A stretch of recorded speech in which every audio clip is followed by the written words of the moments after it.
We're very fortunate to have Dr. Kat Green here with us. She completed her PhD in clinical psychology here in this program, including an internship in a school district in Houston.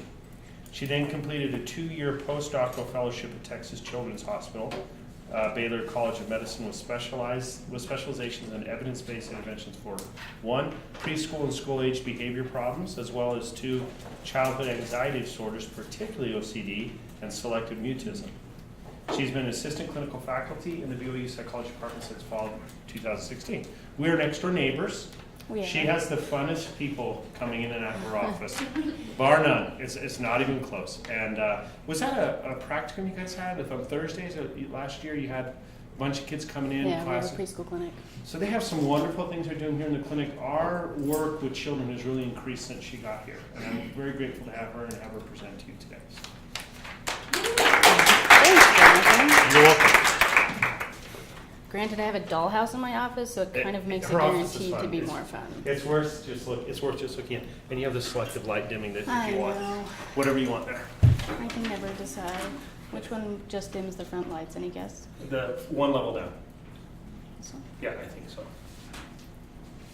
Maybe not.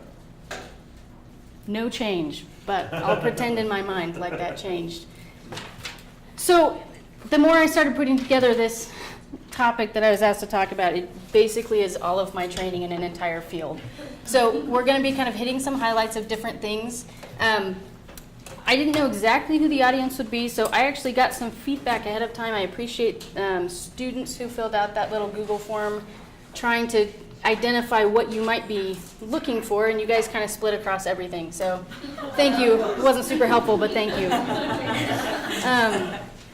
So a caveat, anytime I present across disciplines, because I love presenting across disciplines, I will have a caveat talking about competence, directed especially with, for those of you that are in training and looking for opportunities to kind of expand and seek other opportunities. I have the same conversation with child specialists, especially if I'm not familiar with their training.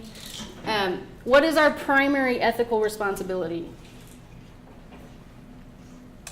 Do no harm. Do no harm. That took longer than maybe I would have expected. Do no harm. So as a clinical psychologist, I abide by the APA ethics code. Out of curiosity, I looked at the AAMFT ethics code. Not surprisingly, there's a lot of similarities. Both have a primary, we have a whole section on competence. Maybe that's why I'm always there. But there's a couple of different codes in AMFT as well that relate to scope of competence. So my first kind of, again, this might be geared more towards students, is to recognize and stick to your competencies. For as you're looking towards referral, as you're getting out into the wild blue yonder, your temptation on psychology today is to click all of the boxes. I do everything in every form and I see all things. And the truth is you probably don't, and that's okay. Right? I have some things I'm really good at, and I have some things that very consistently I refer out for. You guys would all die a little inside if I took a lot of couples cases, and if I operated from my normal individual disorder perspective in a couples case. You die inside thinking about that, right? So I refer out for couples cases. I'm a clinical child and adolescent psychologist, and I refer out for adolescent substance abuse, because it's a very narrow, specialized field, and I don't have the training to say, yes, I am the best possible option for you. If we were in a rural area and there weren't other options, then I'd go get the training, but I'm not, right? So part of it is recognizing, kind of picking and choosing where you want to focus. I assume that you guys all have dynamite training in marriage and family systems. I think that's probably reasonable to assume. Head shaking makes me nervous, but in general, a marriage and family therapy program, that's okay, thank you. That's what we're looking for. That doesn't mean that you guys have the clinical skills to then adapt into other specialty populations, but it does require more training than what I can give. Mine is kind of an overview to go look and see where you want to kind of focus and hone those efforts. So some things that I do in my own practice, even if it's an individual child adolescent case, is the first kind of thing I ask myself is, have I ever seen this before? Right? That's a good question to ask. Do I know how to assess it, both initially and routine outcome assessment? Why would that matter? Why do I ask myself that question? Yeah. Well, there are different issues that can present very similarly. And so if you don't have the ability to discern between diagnoses or between issues, then Yes. you could waste a lot of time. Yes, I don't want them to come in 6 months with me, not make as much progress, and then have someone consult with someone and have them go, oh, well, that's because you're dealing with this. Oh, okay, that explains a lot. Can I conceptualize it, for me, often within the individual as well as the system, where most of these child and teen difficulties are couched within multiple systems, right? They're within a family system, but also a school system, a peer system. But understanding when we're talking about clinical disorders, there's also an internal system, neurobiological systems, reinforcement learning systems, making sure that I have a sense of how those things are functioning together. And then do I even know where to go find the most recent literature on it? Right? If I were to refer a couples case, the first thing I do is knock on Jonathan's door and say, where do I even find the most recent literature on this? So I encourage you, Can I say something? That's how it really works. So I regularly ask Kat, I'll call Lexi, I don't do a lot of children. I'll do parent-child stuff until it gets to be clearly an individual issue with the child that I don't understand. I'm constantly asking if she has referrals. Don't let your generalist training fool you that that's how people operate out in the real world. It's very narrow. You're good at something and that's what you do. yes, and you can be good at a lot of things. Part of it is I want you to be effective at what you do. Yeah. So the difficulty of taking everything is unless you have a superpower that I wish I had, there's no way you can read up on every literature and every concern. Part of it, sometimes I will add into I will ask my students when this comes up, would you refer your own child? Right? Would you refer your best friend? And if you go, ooh, I don't know exactly what I do, if there's someone else that does it, look around, consult. Again, there may not be other people that do it. In that case, you can kind of seek the requisite training that you need. Okay, so when we talk about kids, I love working with MFT because you guys are not afraid of children. That's kind of awesome. That's not the case with a lot of, especially in psychology. I love working with kids. I specialize in kids under 10. For some people, they would rather eat glass, right, than be in a room with a preschooler throwing trains at them. That just scares them. And that's fine because I don't work with individual adults. That's not where I get my energy.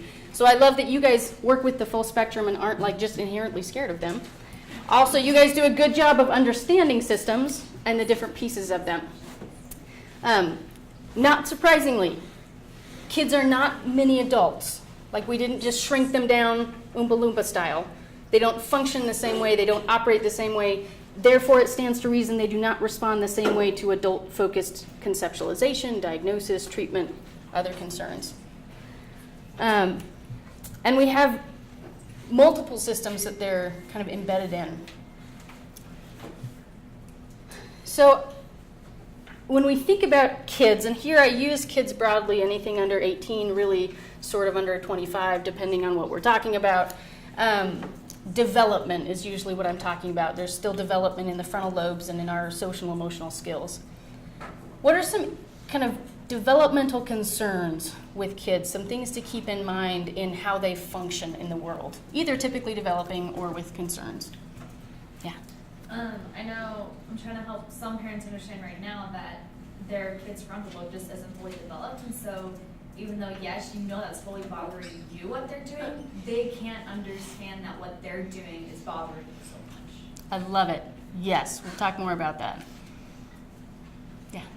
Kind of along with that, they're not able to take the perspective of another person depending on how old they are, and so sometimes that can be kind of a challenge. Yes, in multiple contexts. Okay. Do you have a hand?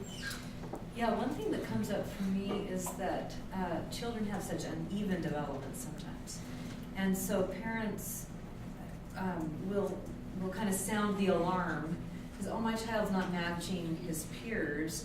And so we have to put that in a broader context and see, is there really a problem, or is it just that we're not matching the peers yet, and give it a year and we'll be fine? Yeah. Is there a hand over here? No. Back here. Sometimes they don't have the vocabulary to communicate Yes. what's going on. That's Like it's hard for them to actually describe, just talking about language development. right? Is there one more in the back? I was just gonna say, similar to what she was saying, developing at different rates, like the child themselves might be developing in some areas really quickly and in others really slow, and so it's okay if your child is accelerated in one area and maybe a little behind in another, that's okay. Yeah. I promise I didn't pay any of these people. Those are like exactly what I was talking about. Yeah. I was gonna say, how about their emotional development, like not being able to even know how they're feeling?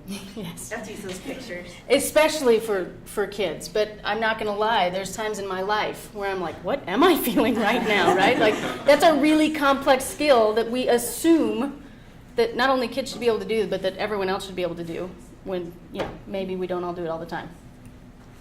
So you hit all of those major areas. Our speech development is a big piece.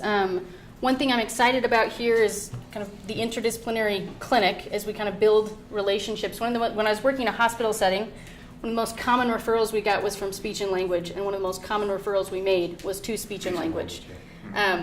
Either they were so disruptive in their speech and language sessions that they couldn't manage them, so they came to us, or we were getting into treatment and going, oh my gosh, like you shouldn't be translating for this 4-year-old, right? Like, no wonder they're frustrated all the time. Cognitive development, their motor development, their ability to actually follow through on plans, social, emotional, and then you hit kind of that frontal lobe functioning. Probably the most common conversation I have with parents is about that frontal lobe. We call it kind of executive functioning, basically any of our regulatory systems. So there's I don't know what the training is in kind of neurobiological. We cover it just a tiny bit. Neurobiological light. Yeah. There's a number of systems, right, that you've got your limbic and your emotional system. A lot of kids with different kinds of disorders, that's over-responsive, it's over-heightened, they have higher cortisol levels, so it's kind of a hair trigger. And what it does, you're going to see some amazing art here. The brain, the emotions, and then the frontal lobe. You've got all of these connections that are essentially not fully developed. Right? So you guys, if you get really upset, theoretically have the capacity to stop that, right?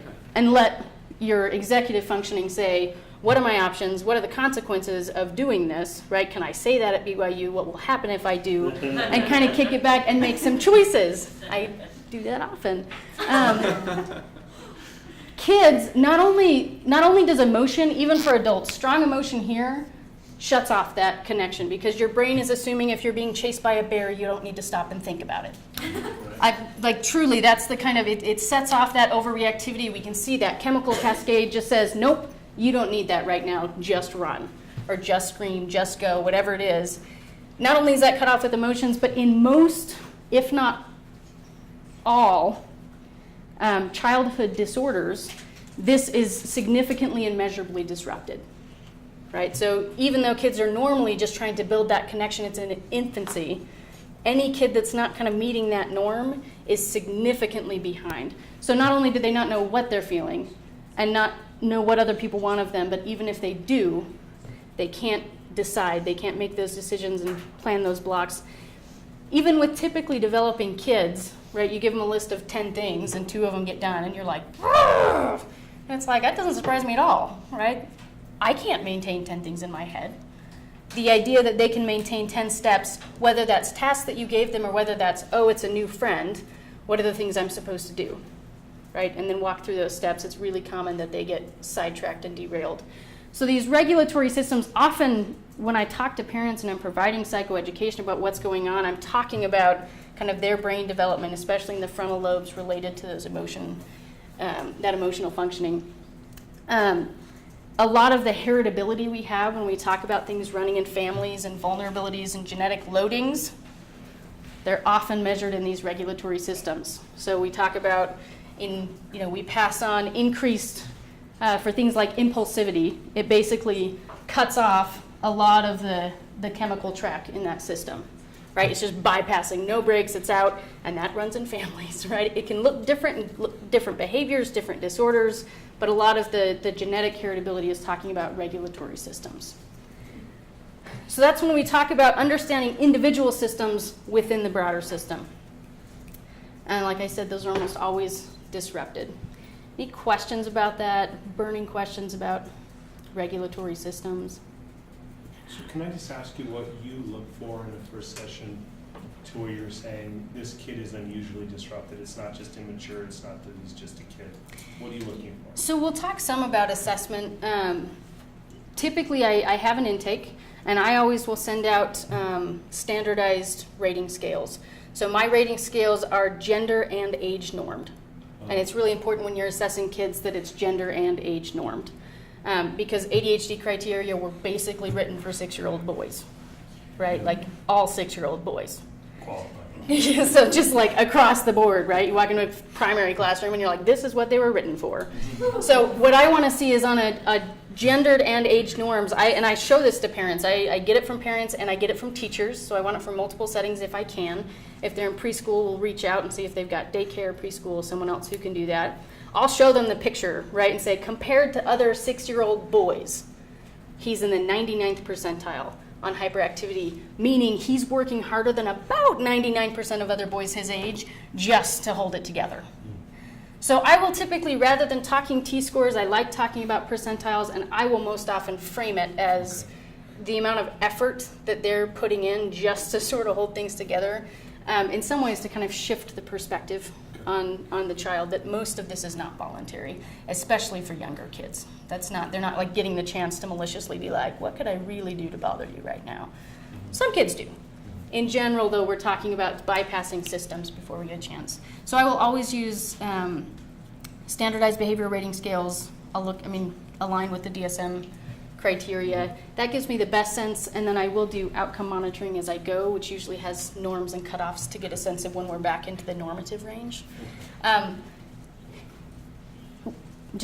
Whenever you're looking at kids in a specific population, and this is what my students are learning very rapidly. So I'm teaching the advanced child psychopathology class in this the psych PhD program this spring, and I have them all go observe the BYU kindergarten. That's good.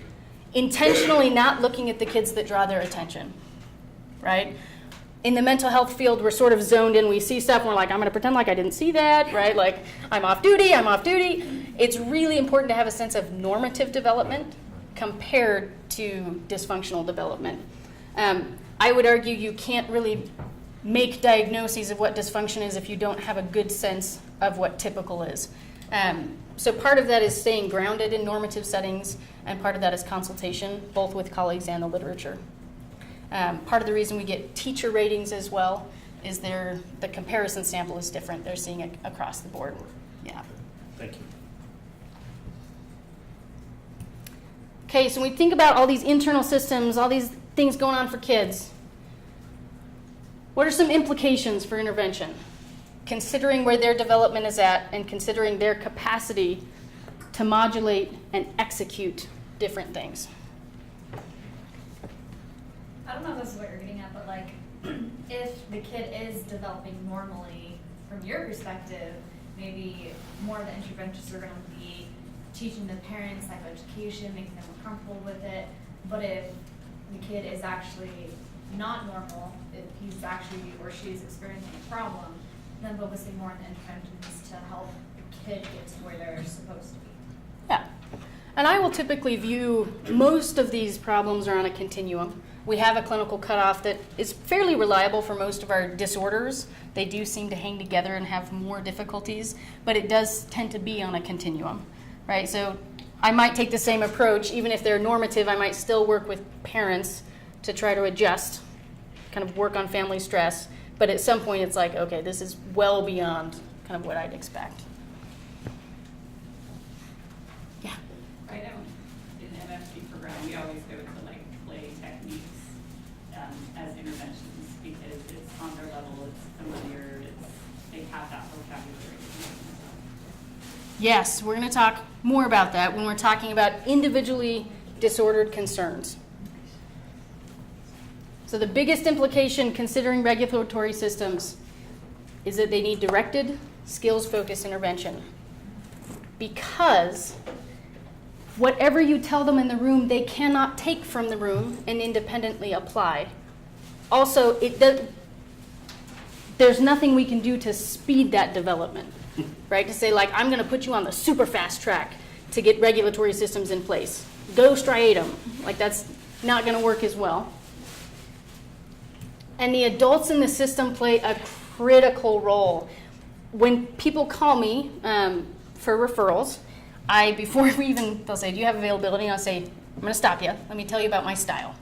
So I will not see, like in my standard of practice, it's great. When you're like totally licensed out on your own, you get to write your own, right? And in my informed consent, I have a whole paragraph that says, to parents, that says, I work with parents and kids.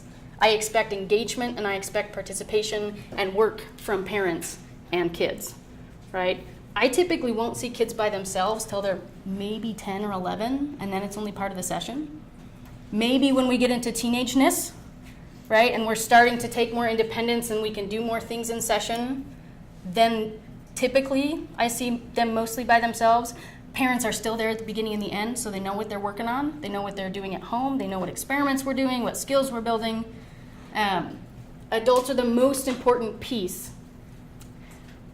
Looking at regulatory systems, the way that we address the fact that they aren't there yet is we build them through outside scaffolding.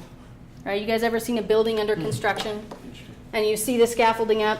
They demolished a wall, you'll see it propped up in different ways. My job most of the time is whatever's missing, I'm going to build it on the outside to take the load off the kid, and then they're going to rehearse it and rehearse it and rehearse it and rehearse it until they start to build that connection over time after time after time after time. So the reason it's parent heavy is because it doesn't matter how much the kid wants to do it. If that's what's disrupted, if the fact, so I finished a case a while back of a 9-year-old having tantrums, not terribly unusual in my office, but in general, really not oppositional, very eager to please, very low frustration tolerance, very strong family history, genetic loading of pretty significant depression symptoms, some anxiety symptoms kind of coming in. So overall, the threshold, it didn't take much to make them upset, to kick off that emotion system into overdrive, right? So all systems like offline, on the ground, totally melting, otherwise a very compliant kid, so it felt even more jarring. And then as soon as he calmed down, was out of it, and this was back online, he felt terrible. He'd be like, I'm such a bad kid, I can't believe, like, why can't I do it? I know that you told, he could tell me all the steps. I'm supposed to stop, I'm supposed to take a deep breath, I'm supposed to think of my options. Like, he could tell me this is not a deficit in knowledge. This is a deficit in execution. It's when the rubber meets the road, what happens. And the scaffold, there's so many things we can do outside of that to help support those networks. And then we take those pieces away a little bit of a time, over time. Yeah? I think that requires a lot of patience on our part, of like recognizing that like things with kids might take a little bit longer than it would with someone that was older that had the brain functioning, and so just being patient and not pushing them, pushing them too hard in one spot. Yeah. Or being discouraged if they don't make progress right away. And I think something that surprises a lot of clinical child psychologists in training is you work with parents, right? Like, you're sort of working with kids, but you're really working with parents. And the progress, there's pros and cons. On one hand, it does take longer for kids, but on the other hand, my goal is not to be that kid's therapist forever. My goal is to work myself out of a job. And overwhelmingly, the evidence supports that, right? We're talking that cap that insurance companies are putting on 20 sessions. For kids is actually pretty well supported. You see most change within 8 sessions. Sometimes the longest protocol that there is 22 sessions for selective mutism because it's incredibly slow going. It takes weeks just to even get them talking to you, and then you're working on that. So in some ways, it's nice because I'm teaching the parent the skills they need to be the scaffolding so that over time they can start fading those things back. But I don't expect that within 6 weeks, even though symptoms might be vastly decreased, it's not because we built this part of their brain in a 6-year-old, right? It's because we altered the system to function differently, and over time, some of that will be internalized and they'll get better at regulating their own emotion. So, what are some tricks or strategies that you use to get parents fully on board in the sense of like, okay, I'm teaching you things because I'm working myself out of a job, and parents are like, I can't do that, I have to take care of the other kids, I got chores, I got a job, I got this, I got that, I just can't do it on. Yes, I'm chuckling because that is a common question, and that's a common thing that I actually get a lot less pushback than I sometimes anticipate depending on my setup. So I'm really good. I mean, I make sure I get the information. I make sure there's a good match on the phone, and I get assessment from them. I tell them what my style is. It is not a fast food drop-off. You don't drop them off and pick them up later and hope that everything is going better. So part of that is they know, I mean, they will immediately self-select themselves out. So you're really If that's explicit if with that's how not you what, do it. I'm explicit, and I will say the best evidence-based interventions we have require a lot of support from me, from the child, and from you. And then a lot of it happens in my psychoeducation, right? So when I'm talking about, validating, raising children is a stressor. Raising children with difficulties, we know anecdotally and from a ton of research, parenting stress goes through the roof, marital stress goes through the roof. Validating that concern. And then when I talk about kind of, as long as I'm careful to validate what they're seeing, but then I'm couching in the context of how hard their kid's working, right, and what isn't gonna work. So I'll say, I could spend every session for 50 weeks with them, and they'd love it, and they'd love me. You wouldn't see a lot of change at home except as much maturation as you'd normally see in 50 weeks. But, so my preschool intervention is 6 weeks. I'll say, but if I take a boot camp approach, and I'll tell parents that, it's a boot camp. I need 6 weeks. You're gonna come, I'm gonna coach, we're gonna model, we're gonna practice, you're gonna go home, you're gonna practice, and come back and tell me what didn't work, and tell me what did work.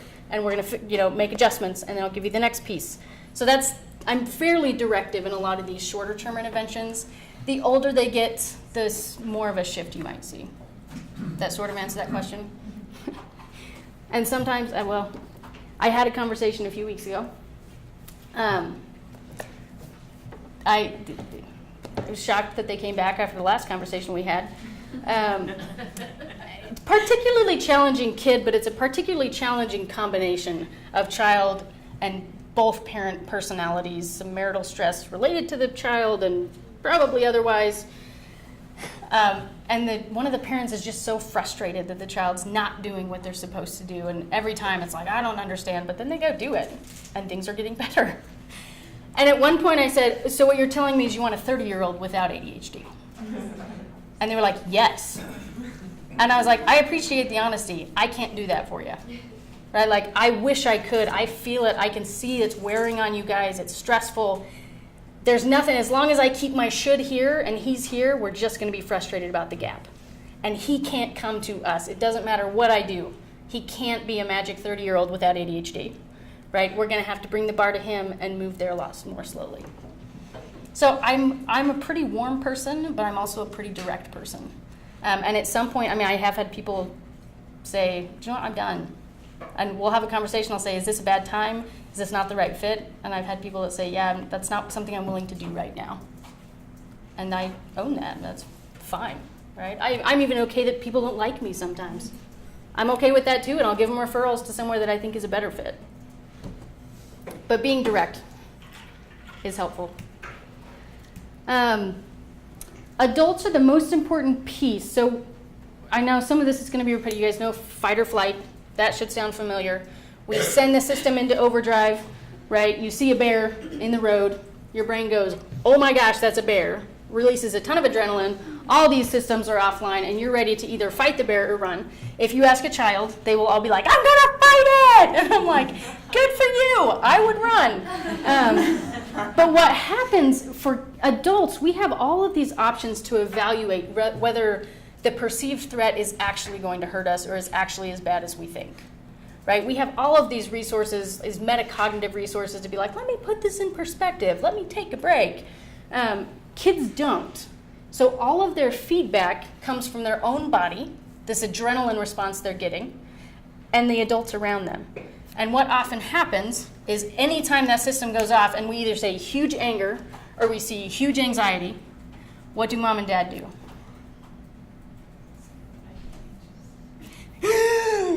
Right? I mean, they respond with the same, whatever emotion it is, the cavalry's coming in. And their brains don't filter what it means. Their brains don't even filter like, they're angry, I shouldn't do that again. What their brain sees, the connection we see built is, that was important, that was important, that was important. So whatever we give our attention and our response to is what we're strengthening. I mean, their cue goes, oh, that was important, I'll do it again. That was important, I'll do it again. So adults are really crucial in strengthening or weakening the networks that are kind of automatically set off by some of these different situations or triggers. And then also, one of the most frustrating things about being a parent is kids don't have a sense of like behavior consequence. Like sometimes their rationale is like, you did what because what? Or like, why in the world did you think I'd give you an ice cream cone for building a tower out of something that like I needed? But it's amazing, right? Like they develop their own sort of logic. When we see, particularly in something like ADHD, we've got good evidence both on a behavior, what we see, and on a brain base, what we can see in the brain, that connection between behavior consequence is pretty disrupted. It takes way more tries to build and strengthen that connection. On tasks where kids with disruptive behaviors or ADHD are like the Iowa gambling task, which is exactly what it sounds like. They're making decisions about how much to bet, and there's these punishments associated, punishment or reward, punishment or reward. Not only are they willing to engage in more risky behavior, but if you switch the rules, they are much, much slower at adjusting, right? So typically developing kids without ADHD will be like, oh, those rules switched, I'm not gonna win using this strategy, I need to do something different. Much slower, it's called reversal learning. And it just doesn't happen in some of these more disruptive behavior ADHD concerns. So adults become much more important in helping externally build. This happens, this happens, this happens, this happens. That consistency piece, which you guys have all talked about with parents at some point, the need to be consistent, is way more important, and it's way more exhausting. The truth is, most parenting with most kids is fine. Like the truth is, if they love their kids, they're warm, there's no abuse, most parenting with most kids is fine. Once we get into the more difficult or anxious temperaments, that's when we start to see more difficulty. That's where inconsistency becomes a problem. Whereas with an easygoing kid, they might be like, that was weird. I didn't get a fruit snack for that yesterday, but today I did. Awesome. Whereas a kid where that's already disrupted, it's going to be really confusing to them. Okay, related to, we'll come back to attention. Overall takeaway is anything you give any form of attention to will always increase for kids. If you saw me in the hall every day, and one of you saw me in the hall and I smiled at you, if that happened routinely, you'd smile more often at me. If other people saw me in the hall and I was like, ah! Every time I saw you, pretty soon you'd be like, you use feedback differently. You use my attention. You go, that's good attention, that's bad attention. That is your frontal lobe. That finishes growing in about 25 years old. That shouldn't surprise anyone that's worked with teenagers, and cognitively, they can tell you the answers. Even emotionally, they're a little more mature. And then they do things that you're like, why? What? And it's because they're not filtering good attention and bad attention. It all comes in as attention, and it all just says that was important and increases the chances of it happening again. So we'll circle back around to that, but in both approaches to behavior and anxiety, that's kind of a hallmark takeaway. Okay, what questions do you have at this point? I'll just rivet it. Yeah? I just kind of have a question as far as over time. I don't know if it may be too complicated, but like when you see that starting to naturally start to change a little more. Say like when you're working with a parent, when the kid is able, I guess when the prefrontal lobe is going to be more developed to start to get that. And I know it takes all the way till about 25, but within that range, especially say like teenagers. So what's more important to me is I'll bring, because I can't know that. What I'll do is kind of whatever specific behavior we're working on, I will look at that behavior and say how much support are they still needing, right? So if they're doing things on their own, I'm assuming that that's relatively functional, right? If you fade back that reminder to turn in your homework every day and all of a sudden there's a bunch of missing work, It's not there yet. So we kind of move that scaffold back. So I talk a lot about kind of fading that, and a lot of these are just kind of typical behaviors. Again, I expect that in typically developing teenagers, they're going to need a lot of the scaffolding. That's like the point of raising children and teenageness, is you're learning how to scaffold and kind of fade back parent support so you can go and be a grown-up at college or missions or wherever you're going. So part of it is through being really specific about the behavior I'm looking at versus trying to say, I think they're ready, as like this huge hole. Saying, what is the specific thing I'm worried about? Is there a skill that I can look at and kind of work towards on that? This isn't a question you have to answer right now, but throughout the rest of your presentation, I love every time you're giving us a specific instance of scaffolding that you're doing, and I'm writing them all down. I love this. So, just keep referring to those, because that's really helpful, these really specific Examples. scaffolding for me. So thank you. I do what I can. Again, I Thank didn't you. pay anyone to say that. That's awesome. Okay. I'm going to start talking about more behavioral disorders. And I do that in part, there's a lot of principles that I use in my treatment of behavior because that applies to every human in my treatment for anxiety. But we'll see where time is at as I go. Not surprisingly, I could talk a lot about most of these things. Okay, so you have, maybe, if you picked it up, you have an article that was on the table on the way in by Bruce Torpeda. Fabulous guy.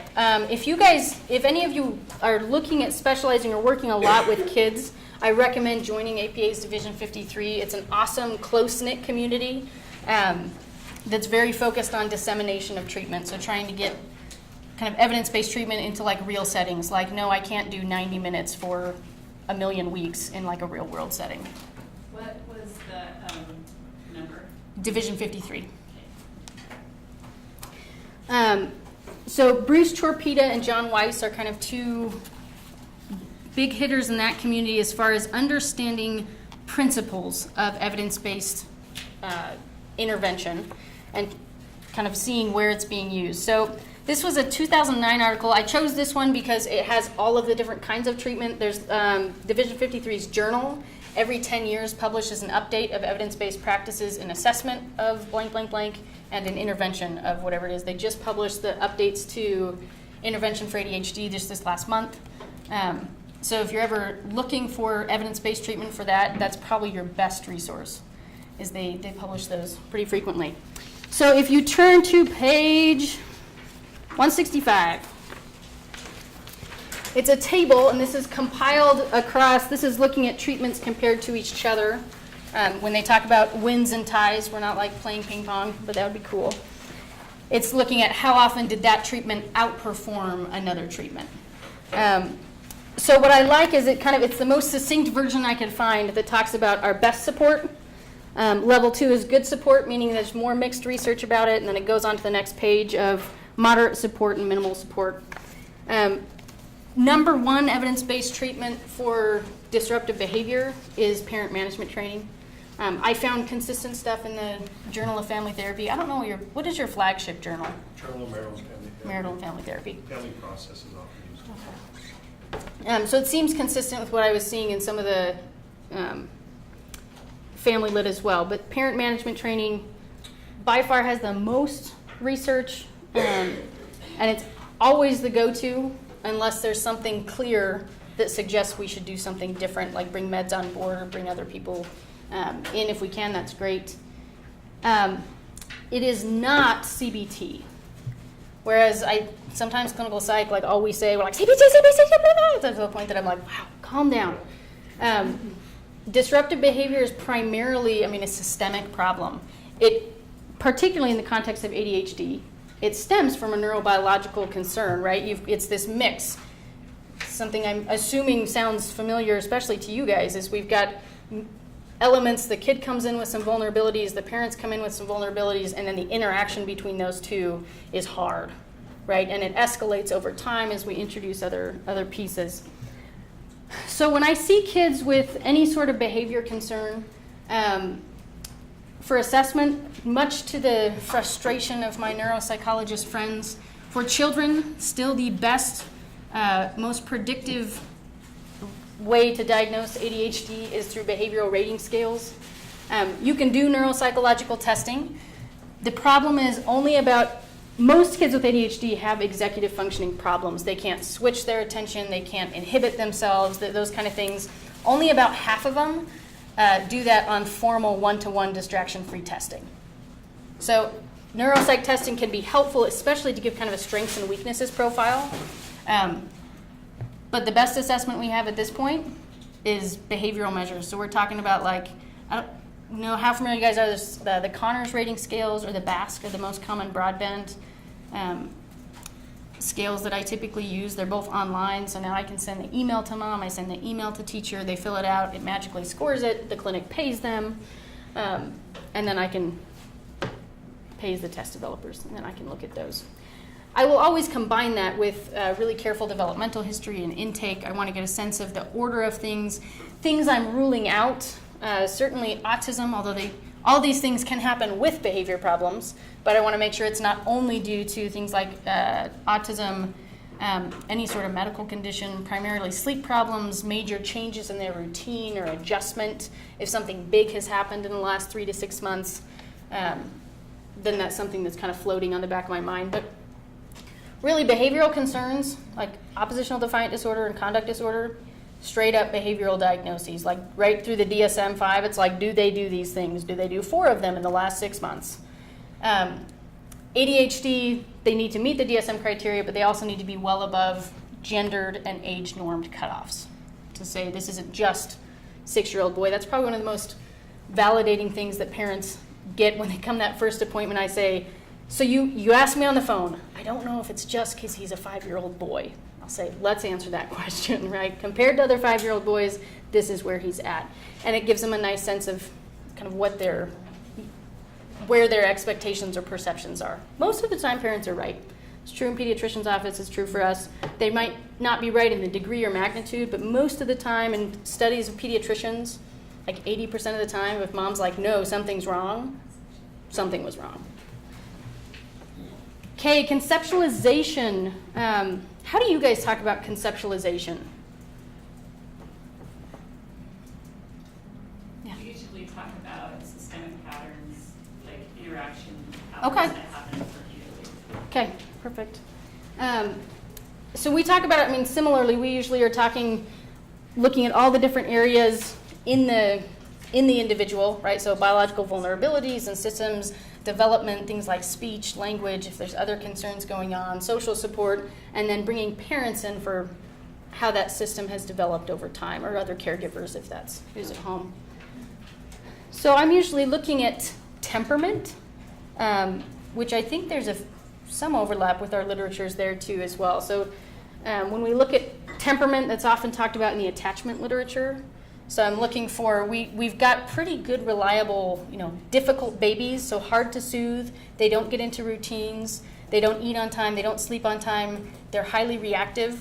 That tends to be a temperament that they take with them, right? So easy babies, they may develop more difficult temperaments later, but you're looking at kind of what are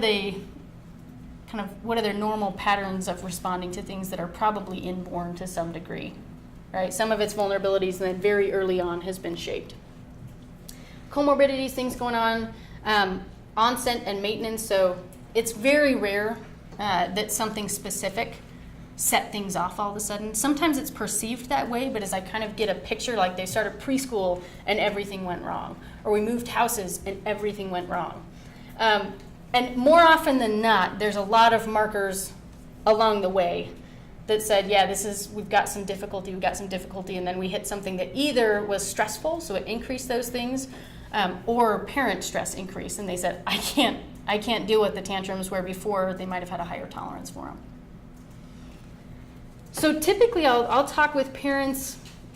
This usually doesn't really surprise parents. We'll talk about kind of how I will try to validate, often kids with more difficult temperaments elicit poorer parenting. It is not malicious. It's not something that they did on purpose. It's not their fault.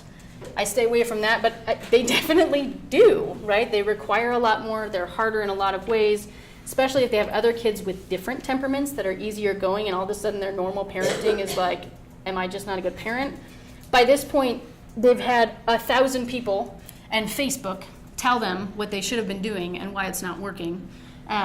So, I mean, the most common thing, I assume there's some similarity that I get in working with parents with kids with behavior concerns, is just tears. The first session, just tears, because it's like, I don't know what I'm doing wrong, and most of the time they're doing stuff that would be fine with kids with easier going temperaments. Easier going? Maybe. Pretend it's a word for now. So what we're going to do, and this is where it's sometimes a sell, but if I've been careful about my conceptualization about what I think is going on with the kid and why I think it's not getting better, the sell's not quite as hard. I will talk about, we've got good gold standard research that parent management training is the best intervention. And they will look at me like, what? And I'll say, I know, that sounds a little weird, but let's talk about me. For Johnny, I could ask him to do it, and I will say the same thing. I'll say he could come see me by himself, like for 50 times, and he'd love it, or he'd be bored. But you wouldn't see anything beyond typical maturation at home. Most of the time, we're talking about clinical behavior disorders in kids. And if I've talked about how I think different things are being maintained, right? So, Johnny does so many things. Poor Johnny, he's always who I choose. Got high impulsivity, and you go to the grocery store, right? And he's like everywhere. And so they just don't take him to the grocery store. They start treatment, and they're like, okay, we can go to the grocery store now because we've been to see someone. Doesn't go well at the grocery store. And then when they redirect him, he loses it, right? He escalates, he starts chucking stuff, he makes demands, parents say no, he makes more demands, parents say no, till they're in a screaming match, they're leaving the grocery store. And we talk about that for Johnny, that attention doesn't come in as like, ooh, I hate this kind of attention. It also doesn't come in as like, I love making mom angry, right? It's just coming in, his body's on overdrive, going, something is terribly wrong, and mom's responding, so it must be terribly wrong. All he's getting is information that whatever he's experiencing must be true, right? Whatever messaging he's getting must be the case because mom's very concerned about it right now. And often as we start talking about those cycles and their capacity, it's not as hard of a sell, right? To say, yeah, so it makes sense that we kind of have to work through the external cues to start helping him make some changes and kind of change the environment. And over time, he's going to be able to build some of these skills in himself.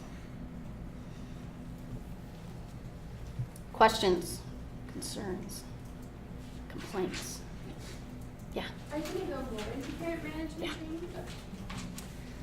And you're going to notice me shift, and this happens, it doesn't matter who I'm presenting to, it doesn't matter if it's students in my office, you're going to see me go between like how I talk to parents, like what my pitch is and what it looks like in role plays and those things, and that's just because I am incapable of not doing that. So if I seem to switch audiences, that's why. But I think I don't mind doing it because I think it gives you a sense of what it actually looks like in the room and how those conversations go. So the most kind of common critical components of parent management training are strategic attending. I chose to group it this way, really differential attention. Strategic attending, we'll talk more about each of these, mostly the attending piece. And then effective commands or contingency management, which is the fancy way of talking about rewards and timeout. So in most intervention manuals, the other list out there is a list of my most common recommendations. That's not like the Bible for everything that you need to use related to child and adolescent, but it's some of my favorite resources from really solid people. So Parenting the Strong-Willed Child is geared towards parents. I make all my students read it before they work in my preschool clinic because they need to know what they're telling parents to do. It's my favorite recommendation for parents. And then the match, this is Bruce Torpeda and John Weiss again, is essentially saying, look, we know that a specific manualized protocol is not the magic wand. What works is these principles of intervention. And so this is a modular approach, so you can use kind of these small modules to address anxiety, depression, trauma, or conduct problems. Has awesome little graphics and handouts, goes through like the therapist stuff and everything, stuff for the kids. I think it's probably the most accessible and most comprehensive. I use it more for elementary age kids. it doesn't matter. We could find 100 other manuals that do parent management training. Most of them use these similar components. So what I'm talking about is more kind of Dr. Green's style of doing PMT, but most different kinds of approaches will use similar strategies. So when we talk about, I want to kind of keep in mind some of the behaviors you might actually see. So when we talk about disruptive behaviors, what are the things you see either if you're treating a child with behavior problems, or the parents are reporting, or that you're just seeing in session while you're trying to do other stuff? What are the most common disruptive behaviors you see? Non-compliance followed by like an aggressive no, you know what I mean? Then aggressive noncompliance. Yes. Yes. Yeah. Like troubles with transitions, like if we have to leave or have to change what we're doing, like Yes. troubles there, or cry or get angry or whatever. Yes. Perfect. Noncompliance, transitions. My parents often complain that the kid will know the consequences they're going to get, they still do the breaking the rule behavior, or the kid will escalate super quick and then they can't unescalate from their behavior. Yes, like if I'm totally at the end of my rope and my husband's like, take a deep breath, that is not going to go well. Yeah. So none of us de-escalate very well in the moment. So yes, that's a concern most parents have. Any of you guys ever in session and the kid's like, Mom, Mom, Mom, Mom? Yeah, or like waving stuff in your face and you're like, what do you need? Climbing on stuff. Most of you know Dean Barley. So they made all these, I've been here for a couple of years, and we started our preschool clinic pretty quick. And they had just updated the therapy rooms, and all of a sudden there's fake trees in all the therapy rooms with pebbles in the bottom. And I said, Dean, that is not gonna work. And he's like, it'll be fine. So I had my students start tagging tape of how many times the preschoolers were like, like all stuff with the pebbles are not glued down. I was like, fine, I will find someone in physical facilities to come glue the pebbles down. And I was like, thank you. Right? So sometimes it's just normative behavior, just like environmental control. There's lots of things you can do ahead of time. I had a student just this last semester who wasn't expecting, it was an older kid who's not terribly disruptive, but wasn't expecting a sibling to come, and the sibling was about 3.5. And it was just like, and I'm watching the session, right? And I have my students take a mid-session break, and I was like, get some toys, right? Like, I can use my differential attention and my parenting ninja, but it's 50 minutes in a room. Like, give them something to do. So there's some things you just need to do some environmental control, but some of the disruptive behaviors, stuff like non-compliance, even some of the mom in your face, there's things you can do as the therapist to exercise some of these skills and to kind of decrease those in session, even if you're not working with the kid directly. Okay, so our first kind of piece of PMT in most protocols is a child-directed interaction. What do you know about CDI, or where have you heard that?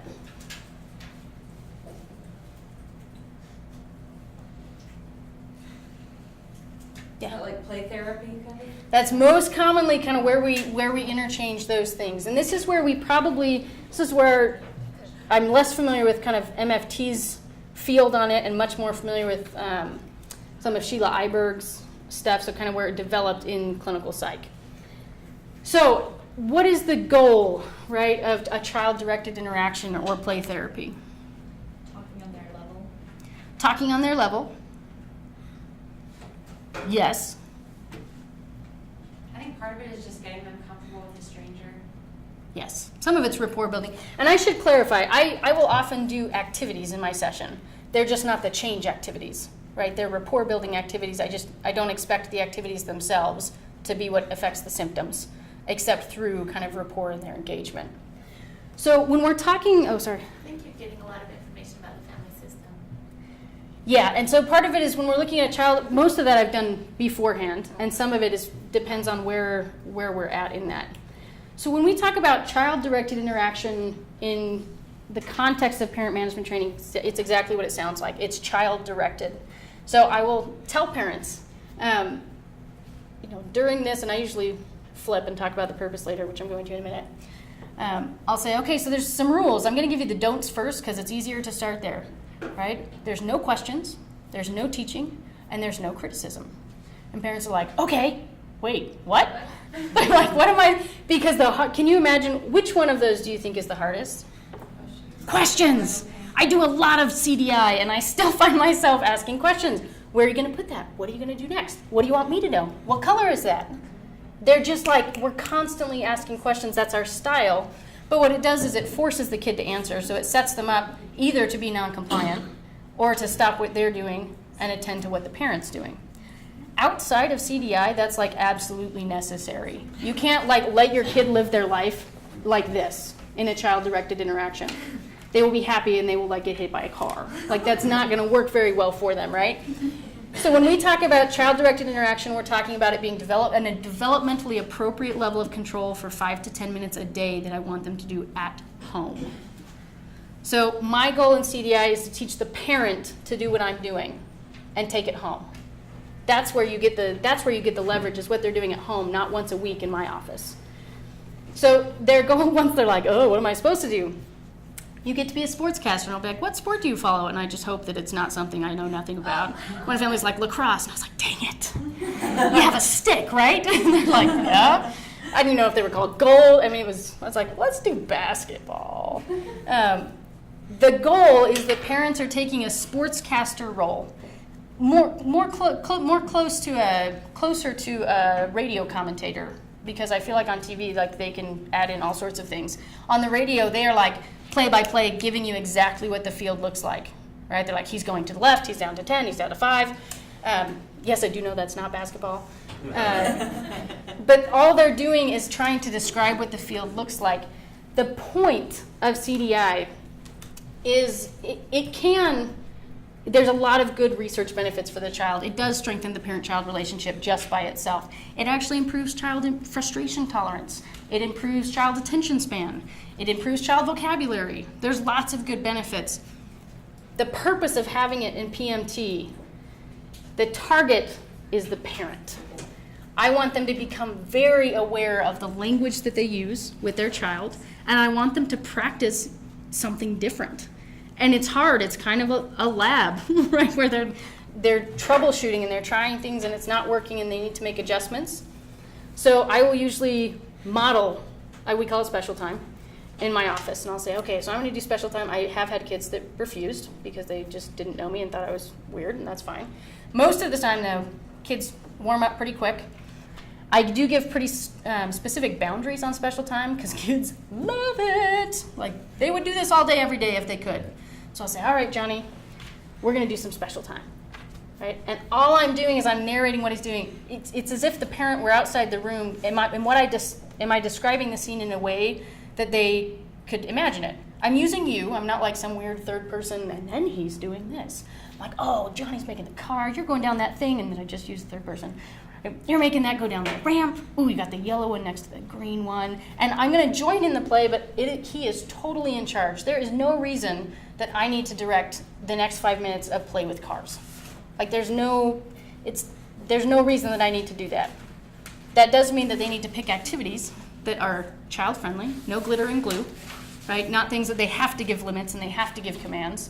So it's usually things like free play construction or art or those kind of things. And just for those 5 minutes, that attention is like a spotlight, right? You're describing everything he's doing. If they're a talkative kid, he'll be like, oh, and then I did this. I'll be like, oh, and you made that go down. I'm not a parrot, but my goal is for him to go, oh my gosh, they're noticing everything I'm doing and everything I'm saying. Something must be really important. That's my goal. Anytime parents are like, I don't know if I'm doing it right, I'm like, does he know that you're paying attention to everything he's doing and everything he's saying and you're not taking control of the activity? Hard to do, right? They're building the train, just in my office the other day, they're building the train track, and the kid's got it on backwards. And mom's like, she's doing everything she can not to be like, flip. And the truth is, kids figure stuff out. When they're getting a ton of positive attention, so it kind of bolsters that frustration tolerance, they either figure it out or they move on. If he asks for help, I'm not going to be like, no, don't help him. But parents become very aware of how quickly they're almost constantly asking questions or giving directions or teaching. What color is this? What color is this? Where does this go? And they're like, oh. Sometimes there's long silences as we get started, and I'm like off to the side coaching weirdly, which I tell them I'm going to do in those words. I'll be like, I'm going to awkwardly be to the side and coach.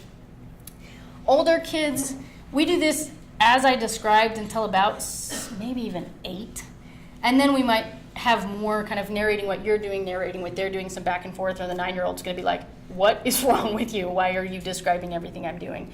It becomes more one-on-one time where you're stepping out as much as you can and increasing the attention as much as you can. But younger kids, it can be more specific, and parents get very good at catching themselves and noticing the language they're using, which sets them up for kind of our next steps. You mentioned that you were coaching on the side. Do you ever model this? Yeah, so I model it first, and I'll tell them, I'll say, yeah, and I'm going to show you what this looks like, and then I'm going to awkwardly stand to the side and kind of talk over your shoulder while you do it, and if both parents are there, then I'll have them switch. Yeah, with the older child, are you asking parents to still do 5 minutes at home, some sort of spotlight for homework even with the older child? Yeah, and it will be, I mean, we'll talk about activities as well. So I have a 10-year-old right now, and he's lots of difficulties. Blessing and a curse, very smart. And they're like, oh, he's too old, he's not going to do, whatever, the kid loves Legos, right? They're like, I don't think he's going to want to do anything with me. Loves Legos, I mean, there's lots of things they still do. Really, till 10, once we get to 11 or 12, I loosen those rules. They might be out playing basketball and trying to just have focused one-on-one with less teaching and instruction. But as long as they'll do kind of activities that are with the... Special time at home, or is that just for your we either call it special time or I'll give it like Johnny time. Either one. Sometimes Johnny time works well if some kids just like it. If there's multiple kids, right, if there's 2 and there's 2 parents at home, we'll have them do it at the same time. It just needs to be with one parent once a day or as often as they can. If they know there's not going to be time for it, I will ask them to give the kid a heads up, because otherwise the kid gets to special, maybe they do special time before bed, and then it's like, what do you mean I don't get special time? I'll also ask parents not to have the worst possible thing right after special time, like brushing your teeth. Like go from special time, and then to wrap things up after a few minutes, I'll say, okay, give them a transitional warning. So say, okay, in 1 minute, special time with me will be over, and tell them what's going to come next, that you can keep playing. And then we just ignore what happens. They're like, oh, I want 10 more minutes. We just keep going. And then when special time's over, they come back, they sit on, they'll be able to play independently. I do the same thing at home. If they have to brush their teeth next, give them 3 minutes to play by themselves to kind of come off of the greatest time ever to the worst possible thing you could ask them to do. I know, brushing your teeth, it's the worst. Yeah. Do you have this homework that the parents have this special time or one-on-one time last Forever. Because I found that parents, it helps the children so much, but within like a week, it's like, well, Yeah, so I'll say this is our new forever. I will say this is one of their new rights. They don't lose access to special time. You love them, you give them shelter, food, and special time. And if things, I will check in on it every week, especially as things start to go sour, right? Or there's like, oh, the things aren't working as well. I will start at the beginning. I'll say, tell me about special time, right? And more often than not, when things are not going as well, lots of things have slipped to the side, and they'll be like, well, we didn't know how to do it. So I check in with that frequently, and it just becomes a new staple of life. I have them put it in a routine if they can, a routine that is already happening at home. Is it wise to have them switch off parents frequently, or if it's just primarily one parent, is that a big deal? It's not a big deal. I more often than not only have one parent in session. It's typically mom in this area. That's typically who's coming in. That's usually fine. They will try to kind of communicate that it's not going to be as clean. But most disruptive behavior is worse with the primary caregiver, which also then they feel terrible about because they're like, they don't do this with dad, or they don't do this with so-and-so. It's just me. And I was like, I bet. That's actually exactly what it usually looks like. It's much worse because you're spending the most time, and there's lots more kind of systemic factors going on there. So it's fine, however they want to do that. If it's a single parent and they've got grandparents or extended family, that's great. They can swap in, teach them how to do it if they need to do something like that.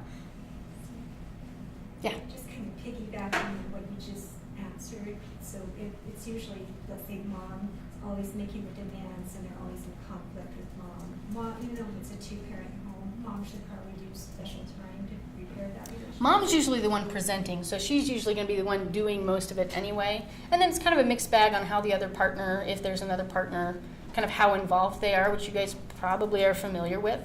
And I kind of, there have been a few times that if I feel, usually at like the first session, my first session is kind of an intake. I do my developmental history and a daily routine at the same kind of intake to see what things look like.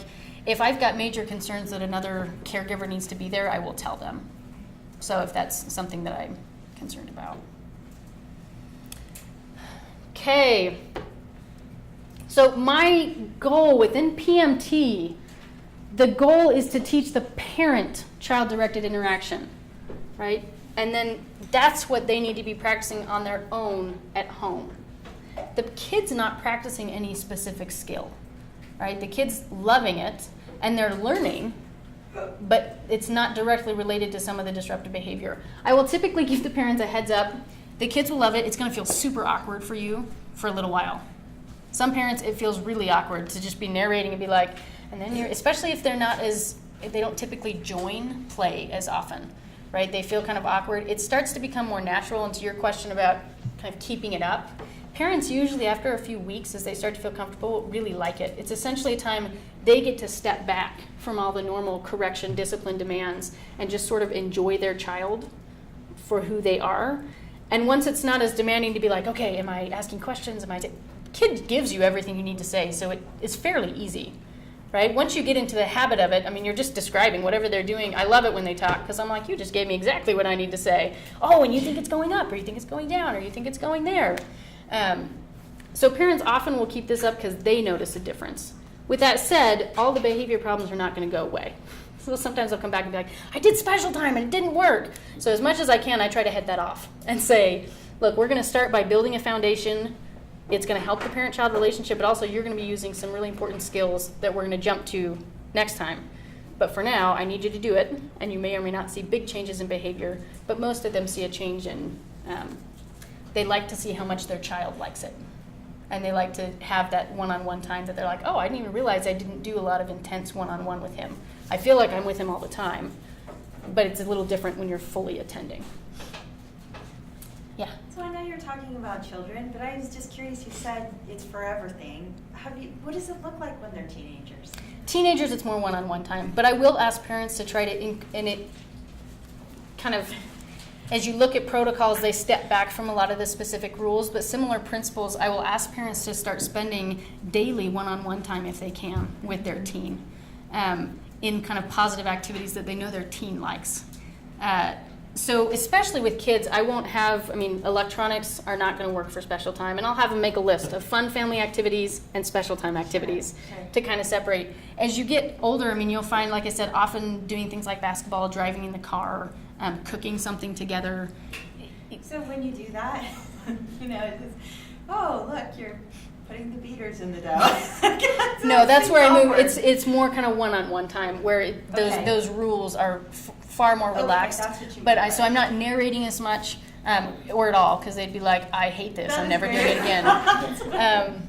No, so it's more, but you might step back from your typical quizzing or your because with teens we're often like, so how's this going? How's this going? How's this going? And use more kind of trying to follow their lead. You still might have to use questions or it will be very silent, right?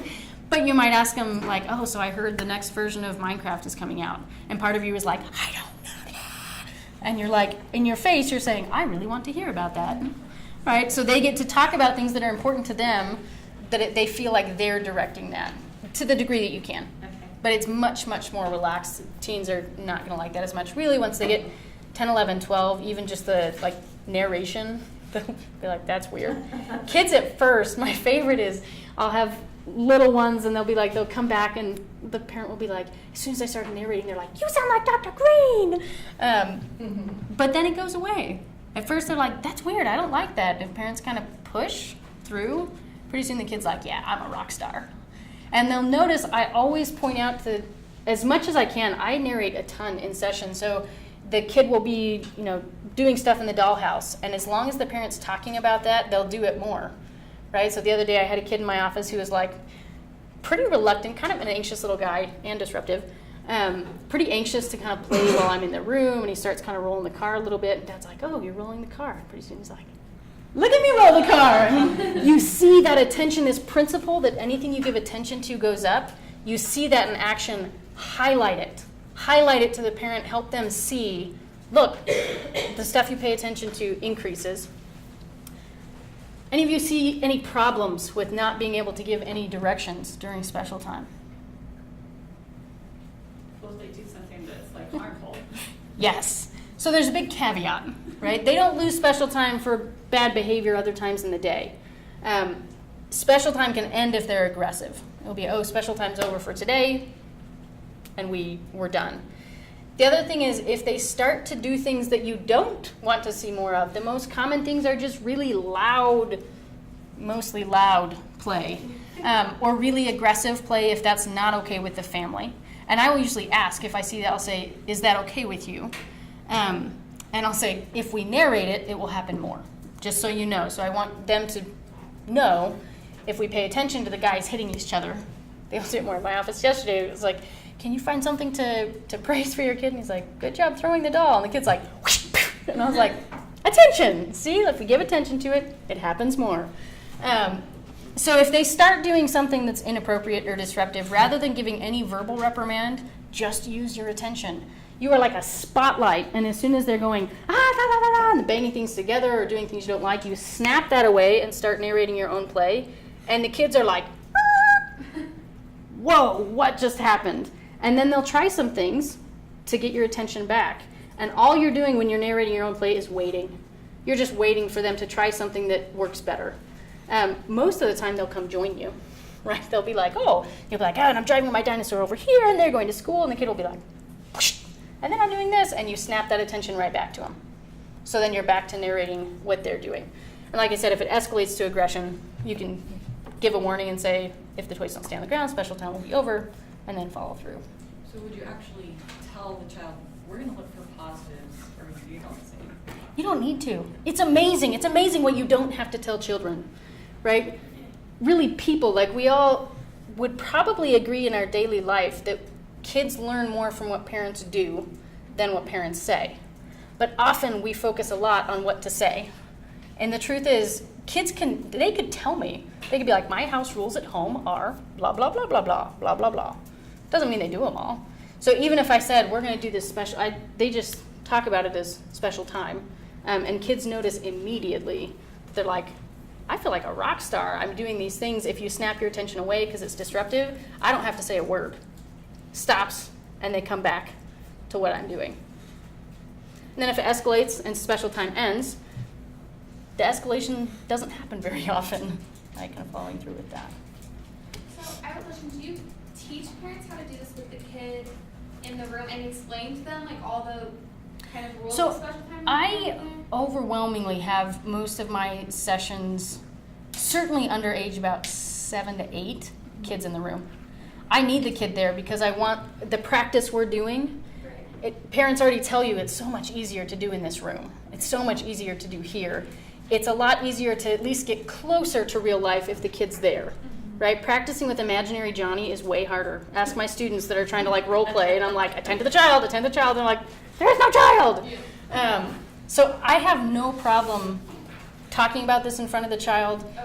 If anything, and I do this much to my students' chagrin with like assessment feedback sessions, even if I'm giving a diagnosis or if I'm talking about things, I want to model to the parents how to talk about these things. Because most of the time when parents come in, the kid already, like, I have had parents tell them they're coming to get ice cream. That doesn't go as well. But the kid already knows. Even our little ones know something's wrong. They feel like they're in trouble all the time. They'll say, I'm a bad kid. And so I want to model to the parents how we talk about these things. The more hushed it is, the more it feels like something bad must be happening. So I have usually, I've got stuff, as soon as the kid comes in the door, I'll say, hey, welcome back, high five. Remember our rule, you can play with any toy you like, just one at a time. So the kid's usually occupying themselves, or they can sit by the parent, I don't care, while I'm teaching this strategy to the parent, and then we'll bring the kid in for the practice. Okay. Yeah. So just to clarify, the parent can talk about any behavior that they want in front of the kid's face, well, not any, but most. model that. Everybody screws it up anyway. Yeah, I would almost prefer to see how parents talk about it in front of the kid, because it's probably going to model how they're talking about it. It's probably the most conservative way that they're talking about it in front of the kid in other settings. Some exceptions, if we're any history of trauma or abuse, I will be sensitive to what the kid knows. I mean, you'll be developmentally sensitive. During intakes, there's often things, especially related to like incarceration or other experiences parents don't want to talk about in front of the kid. I'm fine with that. Typically when we're talking, I'm fine to either follow up in a phone call or, just meet with the parent for that. But when we're talking about the child's own behavior, I want to model talking about, rather than saying good and bad behavior, we're talking about things we want to see more of and things we want to see less of, right? I want to talk about kind of dealing with, things are sometimes hard. Sometimes it's hard to keep control of your body, but we keep working on it. I think that's a healthy thing to do, and it's something that I encourage my students to do. I make them talking about, so they'll do psychological assessments for different things, and I make them follow up with a question of, do you have questions about how to talk to Johnny about this? And they hate it when I make them do that because it's so uncomfortable. They're like, I don't want to deal with telling the parent how they can talk about these things. And I'm like, that's our job. Like, what we do is help parents understand and kind of put a different light on what we're seeing. It's not a hush-hush thing. I will tell, younger kids don't usually care. But when the kid comes in, and initially I'll say, we're going to talk about some stuff that is kind of hard. We're also going to talk about some awesome stuff that you're doing and some stuff that's not working so well. I meet with kids for lots of different reasons. Sometimes they're having a harder time at home, sometimes at school. You're not in trouble for anything we talk about here. We're just trying to help things go a little bit more smoothly. Overwhelming, they're like, okay. But I want them to know what that looks like. What if the child gets really reactive, like when the parent says, I always ask him to do his homework, and he never does. That's not true. And it goes from 0 to 10 immediately. So for me, that happens at home all the time. So I'd rather it happen in session so we can kind of walk through it. So if it's in the initial sessions, if we haven't gotten to the strategies that I would recommend they use yet, I'll be like, this is what you were talking about. That's what I'll look at the parent and say, I see what you mean. So they know that I'm recognizing, I'm seeing it. Parents actually really, they're kind of horrified when their kids lose it in a session, and yet they kind of love it, because a lot of time, especially for these disruptive behaviors where they're like, they're angel children everywhere else, and people are like, I don't know what you're talking about. And parents are like, see? And I'm like, I believe you. So it doesn't scare me for that to happen in session, and my choice of how much I will coach the parent through it versus just model or validate depends on where we are in the treatment sequence. But for you said that you do that for 10, 11, and under. For teens, do you just talk to the parents? Or do you That's a good question. So teens typically, if we're looking teens with significant oppositional concerns, I will often just meet with parents. It's really hard to straddle a relationship, like an individual relationship with the teen, and rule setting, limit setting with the parents. So it will depend on how it comes to me. It depends on how if the case is referred to me for primarily kind of behavioral defiant concerns, or if it's coming the direction of the teen has kind of mood, irritability concerns related to parent management. And I try to navigate that as transparently as possible. So if it's something that I'm already working with the kid, sometimes I'll tell the parent, this is what I think you need. I don't know if I'm the one that can do that and keep my relationship with him the same. Although I had a number of times that it works okay, because I talk about it in, look, this isn't going to work for you, right? It's not work. You haven't had your phone in 2 months. Do you want your phone back, right? Yeah, I want you to have your phone back too. Let's talk about how do we get to the point that you get the phone back. But I might have a couple of sessions talking about some of these other attention specifically just with parents. It depends, because sometimes kids are like, why were you talking behind my back? Yeah. So I kind of navigate that based on the primacy of different concerns. It's a good question. I'm just thinking about several parents that I have who the kid will be there, we'll do some play, and the parent wants to tell me stuff they don't want the kid to maybe know or hear, but yet they are whispering it to me, like, so the dad is, and then he tried to commit suicide last night, and I'm like, these kids know exactly what's being said, but they go in this hushed voice as if the children in the room can't hear it or something. And at times I'm like, how do I stop this? Like, what is my plan here? Because they don't seem to care that the kids hear, but then they're doing in this hush voice, and so, I don't know. So this is, I mean, stepping slightly away from specific strategies, kind of broadly. I mean, it depends on your relationship with the parent. I could see myself saying, is this something you don't want them to know? Right? Like modeling back to them, like I recognize that was a change, and I just want you to tell me if it's something, because then I can do something with that. If they say, yeah, I don't want them to know, I say, let's not talk about them with them here. Or I'll say, is this something you talk about at home? Is there kind of, tell me about this change in tone? Right? So I just will make it transparent, because I don't know what to do with it until I know why they're doing it. Right. Right, and I'm not a terribly good guesser. So I just will say, like, I just want to clarify, without saying, why are we whispering? I noticed we shifted our tone here. Is this something you don't want him to hear about? Because he definitely did. But it seems like stuff the kids know already. Yeah. Every time they do it, I'm like, what's happening? And then I'll talk about,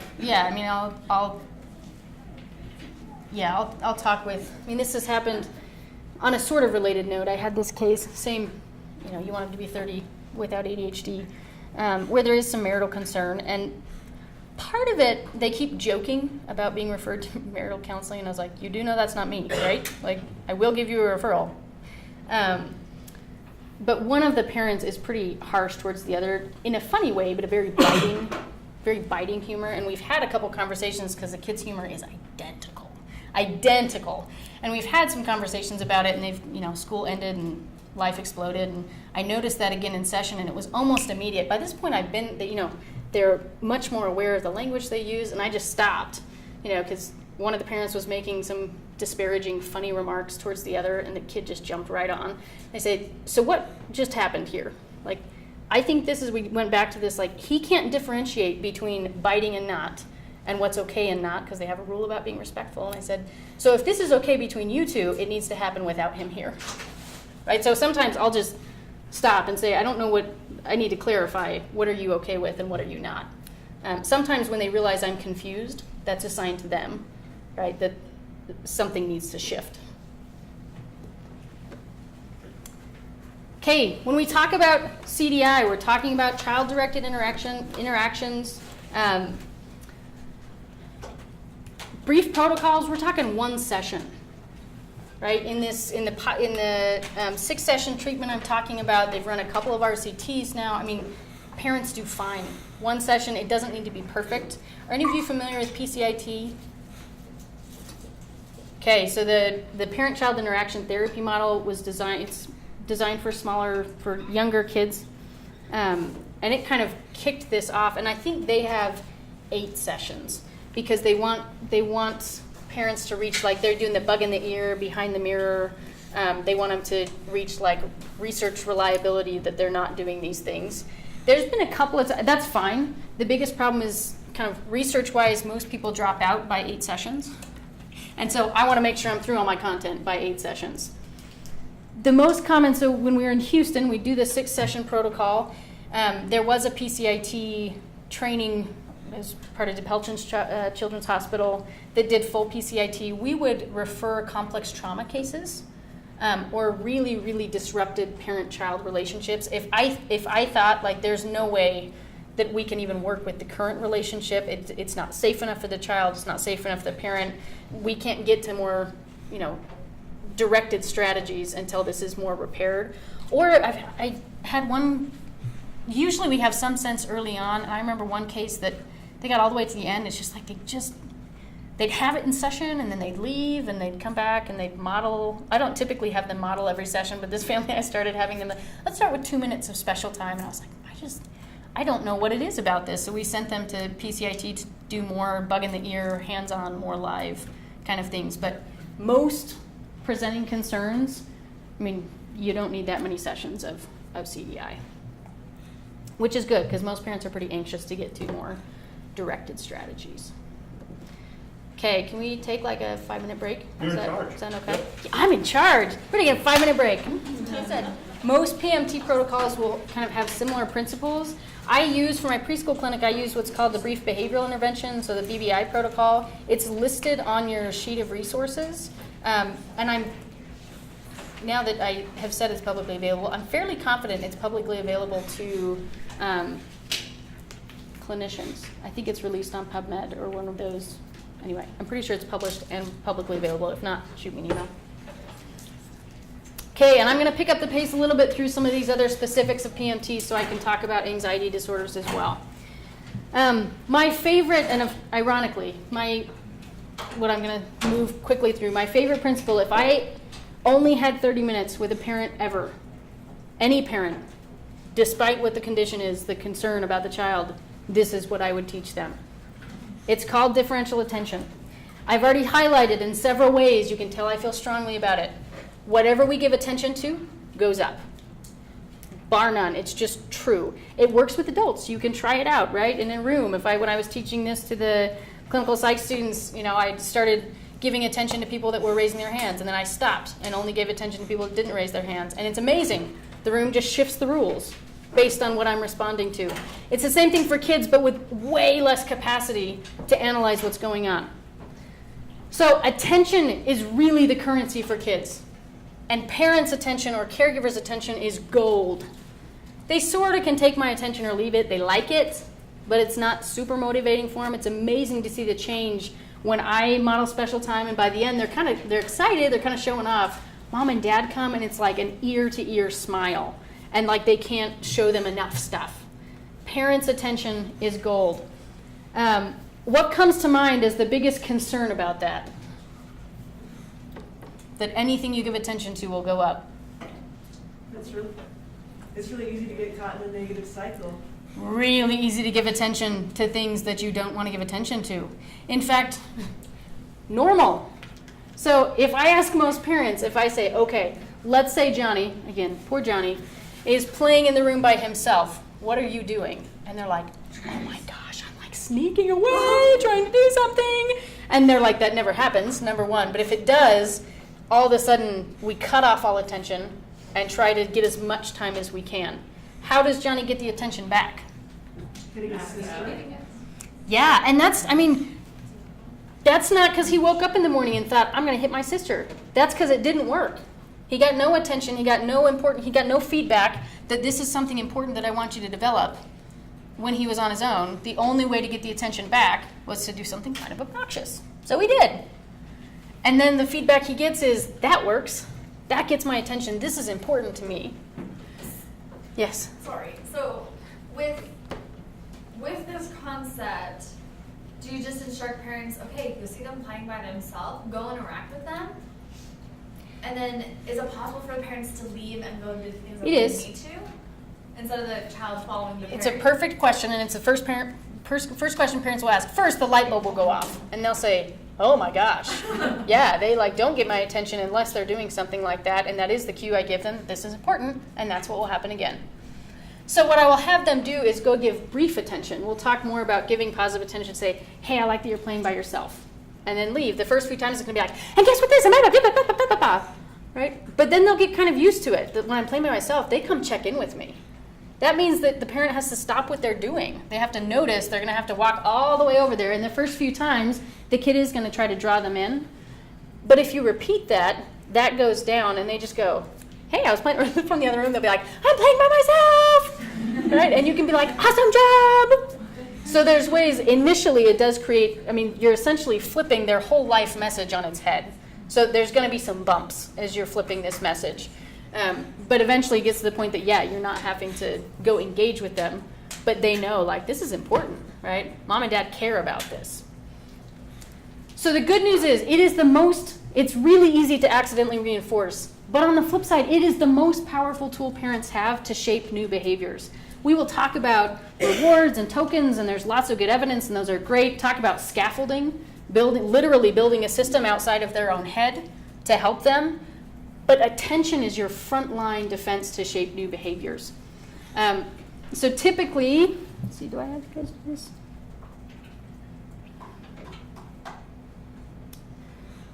It's a little late, or at the end. What are some What are 3 behaviors you think parents would want to see more of from kids? Emotional regulation. What would that look like? So specific behaviors. Respect. Respect, what would that look like? Please and thank you. Please and thank you. Very concrete, specific behaviors, I yeah. was thinking as far as the emotional regulation, like right now, so I have an 11-month-old and I'm trying to model stuff, like where I'm saying, oh, you're frustrated or this would be for him to then be able to, you know, later on when he can talk, Yes. say, I'm frustrated or I'm sad, and even if he, you know, stays in that for a Yeah, little bit. so to be labeling your able to- emotions. Nice, specific, concrete behavior. Yeah, Honesty, when you ask them something, they tell you the truth. so telling the truth.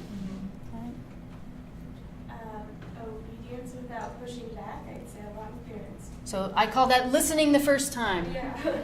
One of the hardest things, number one, is if I ask parents what they want to see less of, they can tell me. Boy, can they tell me. If I ask one of this what they want to see more of, it's like, oh, okay, let me think about it, and then it starts quite broad, or it's the opposite, like not jumping, not running, not doing these things. And it's actually quite a challenge to get the parent to flip to identifying what specific behavior you want them to do. Like, tell me in words what it would look like if I took a picture of Johnny doing it. What does it look like? Right? We need it to be specific and we need it to be concrete because then we can shape it. Right? We can promote it. That can happen more the more specific it is. How is this different than CBT? Or is that overlapping? Where do you see the similarity, or where's the?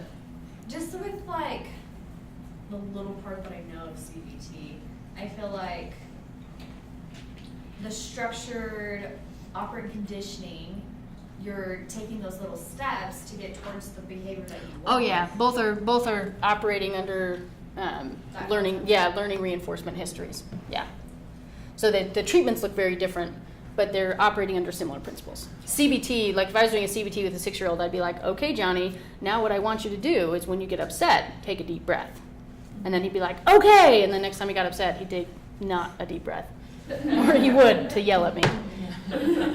So, oh yeah, go ahead. Sometimes when I do CBT with kids, especially around behavior and response, I'll be like, okay, I'm gonna tell you to do something and you're just gonna do it super fast. So I'm like, pick up that toy, and they pick it up. I'm like, good job, high five. And I'm like, this time I don't want you to pick it up when I tell you, and I want you to be defiant. And I was like, go pick up that toy, and he says no. And I was like, could you please pick up that toy? No. I was like, okay, perfect. That was what you're not supposed to do. Now this time I'm gonna ask you, and you're gonna do it. Pick up that toy.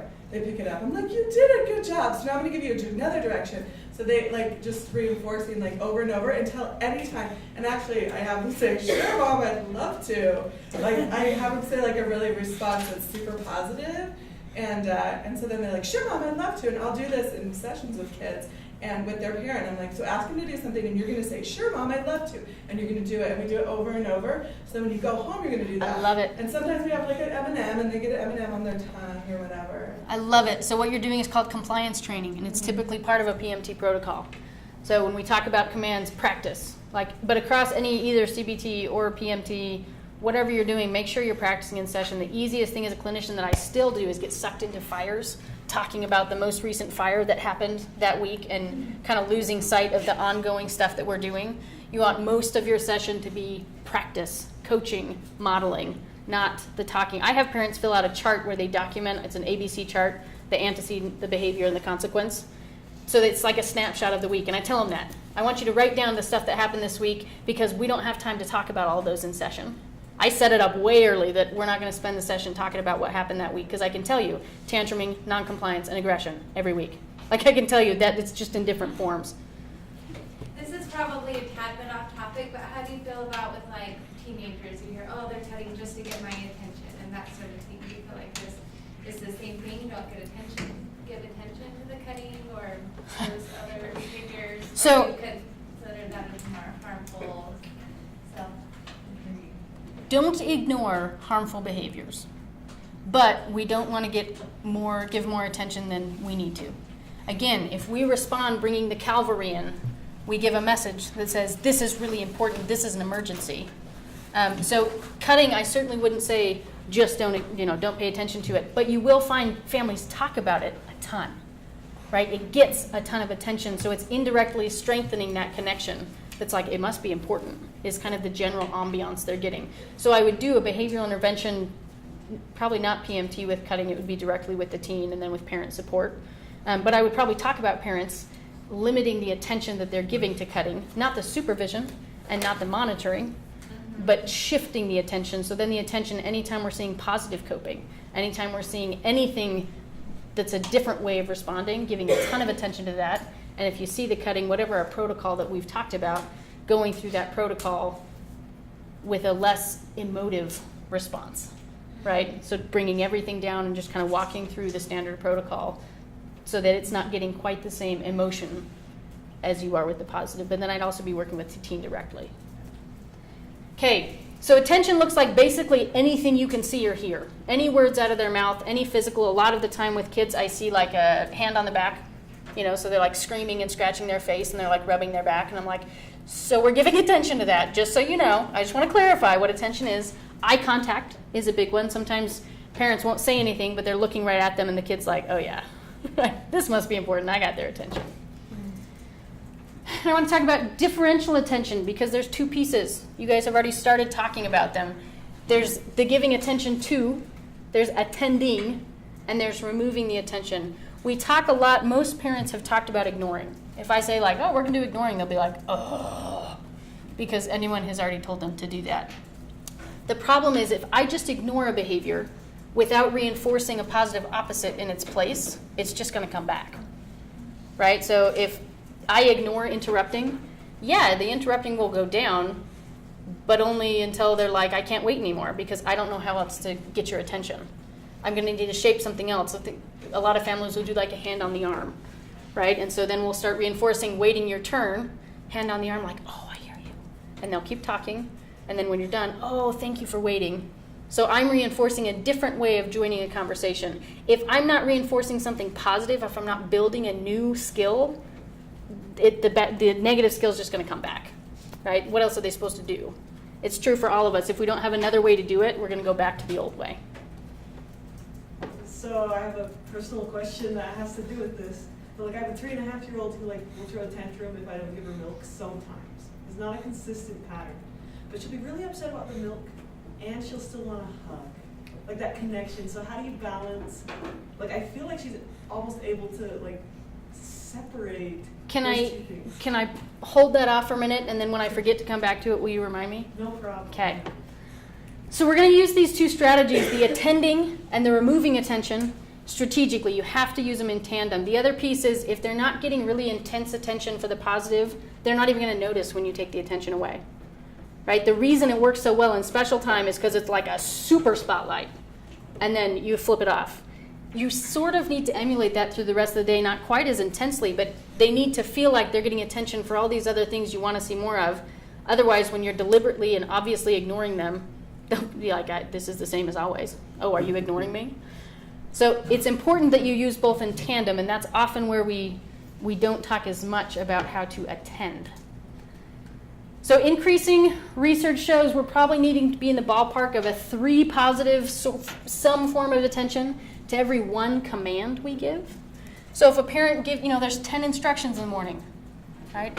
They have to, if I tell parents that, I'm like, how many instructions do you give? They're like, oh, probably 5 or 10. I'm like, do you ever have to repeat them? And they start laughing. And they're like, yes, like 100 times. I'm like, okay, let's lowball it at 10. How many positive forms of attending should we be shooting for?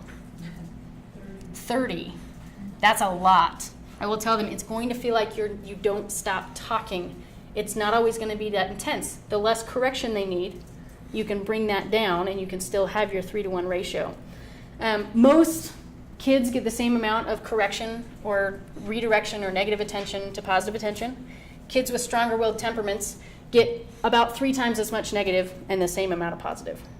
And part of it is because they're not doing as many positive things and they need a lot more redirection. But really you're trying to flip that. That's the first thing I'm trying to do, is to flip that on its head. Because if there's behaviors we can see improvement by just praising, that's way easier than any of our next steps. That's going to be the easiest form that you have, and you'd be shocked, even very oppositional kids, some of those behaviors will shift just with a shift in our attention if we're really attending to the positive opposite that we want to see more of. And I use a lot of special time language because 30 is a lot of praises. right? So Johnny's getting ready in the morning. I'm like, oh, way to get your pants on, and you got a shirt, and you gave me a high five. 3 praises, right? Get them all together. I'll be like, look at you with those walking feet, walking all the way to the bathroom to brush your teeth. It's not like a thank you for doing this. It's not a specific praise necessarily, but did that feel positive or negative? Yeah, you can make it. I mean, that narration says, I see you. I'm paying attention to you because I like what I see and I want to see more of it. You also get to remind them that they're brushing their teeth. It's got to be immediate. So stuff like, hey, this morning I really gone, right? Squirrel attention span. They're not going to remember it. Even on a kind of neurological level, you're not building that connection the further away you get from it. The closer you are to the behavior that you pay attention to it, the stronger that message will be. You also need to be specific and labeled. Kind of part of our diction, which is probably fine, is good job. But you can imagine, let's say you are in graduate school and you do a thesis and you kind of go through the first draft and your advisor says, great job 3 months after you turn it in. It feels good. But then if someone's like, hey, can you do that again, or can you make this change? And you're like, what exactly did you like about that? Like, really long document? But if your advisor or one of your committee members comes and says, I loved the way that you framed this concept in this paragraph, you can bet next time you're going to frame that concept in that paragraph the same way. The more specific, when we're talking concrete, right? I've already forgotten the examples that you gave. We're using kind words, we're labeling our emotions. Like those specifics, that's what helps them do the same thing over again. It's the same for us. But for some reason, we kind of lose track of that. None of us love to get like this broad, late feedback of like, hey, that was pretty cool. And you're like, I spent my whole life doing that. For kids, it's a lot of work to brush their teeth. It's a lot of work to get both pants in different pant legs, or both legs in different pant legs, right? Like, paying attention to those things and say, hey, you got dressed by yourself. That's awesome. It seems like something small, but if we're labeling what we like, instead of they go through all the routines and say, hey, you did a good job this morning. The broad is a lot harder to kind of replicate. Your goal is replication. You want to make it easier for them to do the next time. And all positive, no take backs. What do I mean by that? You did a great job getting your shoes on, but we're still late because you were so slow. Right? The most common I hear is like, you were such a good listener. Why aren't you a good listener all the time? It's like, wow, talk about a slap in the face. That's giving, if we think from an attention standpoint, what was the last thing that they heard? That they don't do it. So unfortunately, you went to all that effort of praising, and what's actually going to get reinforced is the not doing it. That's what got the message that it's important. So we want parents to do themselves a favor and keep it all positive, be reinforcing the right types of things. Can I ask a question with that? So Sure. I had one parent who was defiant in and of himself. I was trying to explain like that concept of like not using the word but with your kids. And so he's like, okay, then I'll just start with the negative and end with the positive. Does that, I don't know how to respond to that. Why are you doing this? Me? Yeah. Because I felt like he was just trying to, A, be defiant towards me. B, he still wanted to tell his kid that he was doing something wrong, but and on the positive, still doing what I wanted to do. But So this is going like, I still don't think that's good. It's still violating the principle somehow. I feel like it is. Yes, and you're right. I mean, your instincts are good. When you guys are going, trust your instinct, that's off. I would probably ask. I'd say, what's the function of telling him in that moment that he doesn't usually do it right? I will talk through options. I'll say, that is one of your options. Here's my concern. I think it's going to be a lot less strong than your other option. I think you're going to have to work a lot harder to come back from that one than just saying, you got your shoes on. And it's going to be uncomfortable for you because you're frustrated with him. I get that. You don't always have to mean the praise. You have to look like you mean the praise, but you don't always have to mean it, right? So I would probably talk to the parent about it. Okay. Or just, I can see that. I can tell that must really frustrate you when he doesn't do that. So validate what they're feeling in the moment. Yeah, and I would present like, yes, that is an option, right? Like, and I will just walk through the sequence of that rather than taking the challenge on, like, I'm going to do something different. Say, yeah, you do have that option. Here's what I think will happen, or here I will ask them, what do you think will happen, or what's the purpose of that? I can walk through doing that one versus the better one. It's good, but this is better. Yeah, you could do that. Okay. right? Or I'll talk, I mean, when I talk a lot about the attention piece, and I'll say the last thing they hear is what gets reinforced. So I do think you'll see some improvement. I think you'll get less buy-in because he's not going to be listening to the first part because he just knows something bad's coming. So I would tackle that from a couple angles, and I think the hardest is not to respond like, that's defiant of you. Just say, yeah, you can see that. That's really important to you. Now, what do you think that will help with? And seeing if he has an answer to that question. Thanks. He or she, I guess I don't know. Okay, so just briefly, on the flip side, yes, we're talking about ignoring, but we're talking about ignoring in a form that most people don't. Number one, you've got to have the attention or else they're not going to notice when you're ignoring. It won't be effective to ignore. You can ignore all day long, and it's not going to help things. Ignoring, you should always use the positive for anything you want to see more of. Ignoring, you should use for attention-seeking, non-harmful behaviors. What kind of stuff in session do you see that qualifies as attention-seeking, non-harmful behaviors? Mom. Lights? Any of you had lights on and off in your room? If you're not, you have not seen enough preschoolers. Got this thing going on? Climbing, crawling up in your face. In the context of compliance, there's lots of compliance is separate than attention seeking. Like what their body's actually doing is separate from what their mouth is saying, right? So they might even be going to brush their teeth, but they're like, my life is terrible, right? That is attention seeking. It's not harmful. It's disruptive.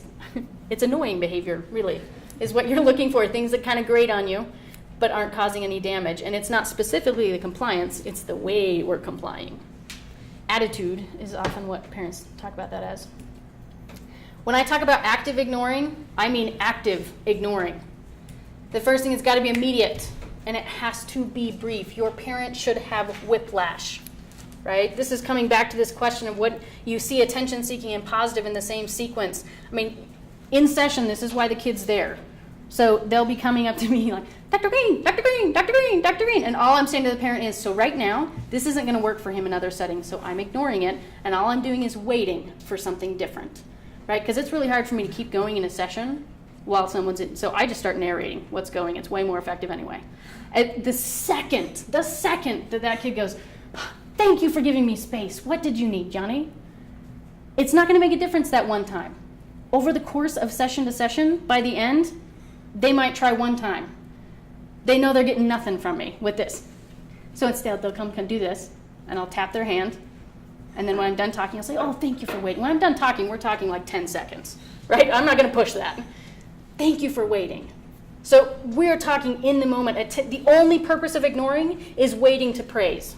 That's how I want you to frame that with parents. The only reason you're ignoring is you're waiting for the positive opposite. So when these parents, bless their heart, right, they've got the kid like climbing up them in session, and I'll say, man, you're doing a great job ignoring. I'm going to have you stand up, right? We're going to limit that attention. What are we waiting for? That's my language. Is I'll say, what are you waiting for? And they'll be like, space. I'll be like, great. The second he has space, and when he's given space, I usually see it before they do, because they want a minute of space, and I want 5 seconds, right? So I'll say, that's it. And I'll say, oh, thank you for giving me space. And I'm like, yes, that's it.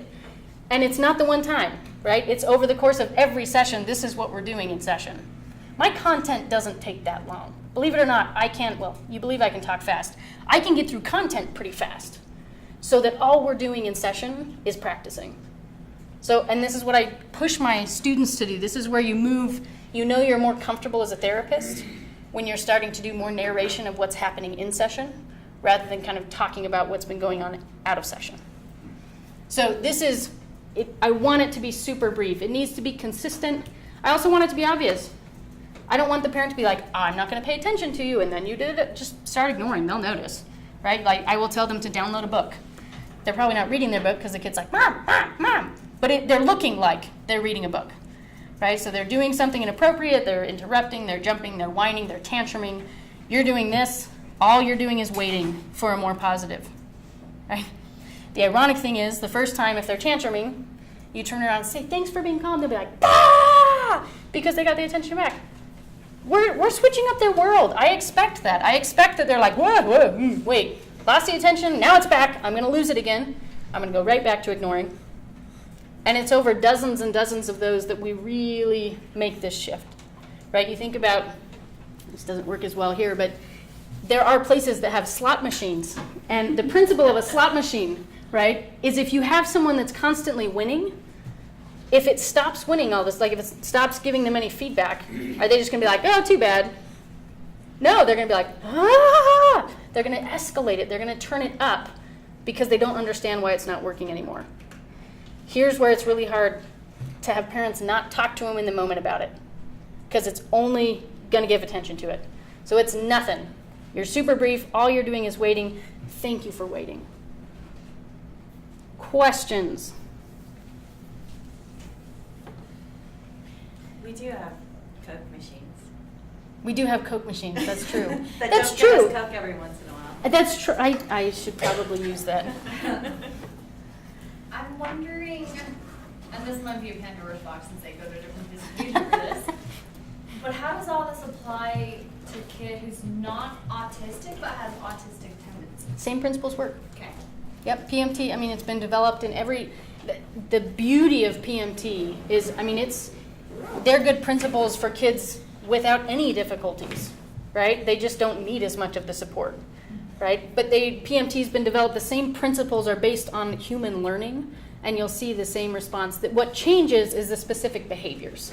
So that's where they need help knowing, so in something, especially either an autism spectrum or someone, we've got a family right now that there's no way, they don't have the emotional resources to do this all day, every day. Got multiple kids, all with concerns, and so we've blocked out an hour. It's like we're taking a practice mentality, right? Like if you're learning an instrument or learning to do something, an hour that's very focused on this every day. Some kids sometimes will choose specific behaviors. Like if their life is falling apart and they're like, I can't do this all the time, I'll say, okay, we're gonna focus on the interrupting. Sometimes if parents can't handle the ignoring, I'll give them a week where they're only increasing the attention and they're handling stuff like they normally do otherwise. So there's lots of ways to switch this up so it's palatable, so it works for them and so that they can actually implement it, but it's the exact same principle. We learn the same way. So the psychoed piece of this, you're doing that with the kids in the room too? Because I can see how that works with little kids, but it seems like with a little bit older kids. Yeah, and I guess it depends. That varies a little bit with the family, yeah. So I sometimes will, like the 10-year-old I'm seeing, we've had a couple of parent-only sessions. It still works, right? But they're going to be more obnoxious about it because they're going to be like, I know you're just differentially attending to me. This kid would totally say that. Totally say that. I still don't care because they're just going to ignore it, right? Like the principle still works. It's not like you can game the system. That's fine. I don't care if they know what I'm doing. All the better if they know what I'm doing. So it's nice because it's not like a secret that if they know about it won't work anymore, right? But for some of our more oppositional kids, they will make it painful, right? So sometimes I'll do parent-only sessions, especially for differential attention, and then we'll talk more about sometimes with commands, depending on what they need. So I once had a teenager carrying out a package of trash. This parenting technique isn't working, and he's carrying it out to the trash can. And they'll try very hard. They'll try very hard. Yes. I had a kid yesterday explain to me that when they have their iPad time, it's much easier for them to be good listeners because they know that we're talking about using iPad as a contingency for their listening and following. Like they're smart, but again, it doesn't matter. It might make it a little bit longer. It gives the parent more things that they have to ignore, but it doesn't make it an ineffective principle because it's the way we all learn. So it sounds like to me when you do a session, you spend a little bit of time talking about things that have happened in the past, but mostly you're practicing and modeling. That's really what you want to try. Like I said, the most common thing that I do a lot of PMT and I still find myself sucked into the stuff that happened that week. But if you boil it down to the specific behaviors you're looking at, it's tantruming, noncompliance, and aggression. It's always, they're just coming in different forms. So it's easier for me if I've set it up from the get-go that we're going to spend about 5 minutes checking in and then we're going to hit the ground running.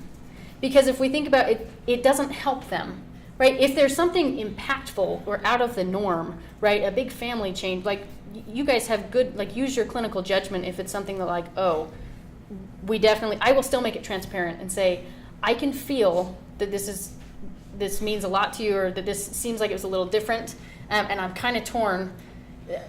Let me talk about the options. Like, we can spend a little more time talking through this. It means we probably won't get to our next strategy. Most of the time, parents want to get there, because it gets better. Once they've got the strategies and they're practicing, there's less for them to talk about. And then once I've gone through the strategies, then we're going into troubleshooting.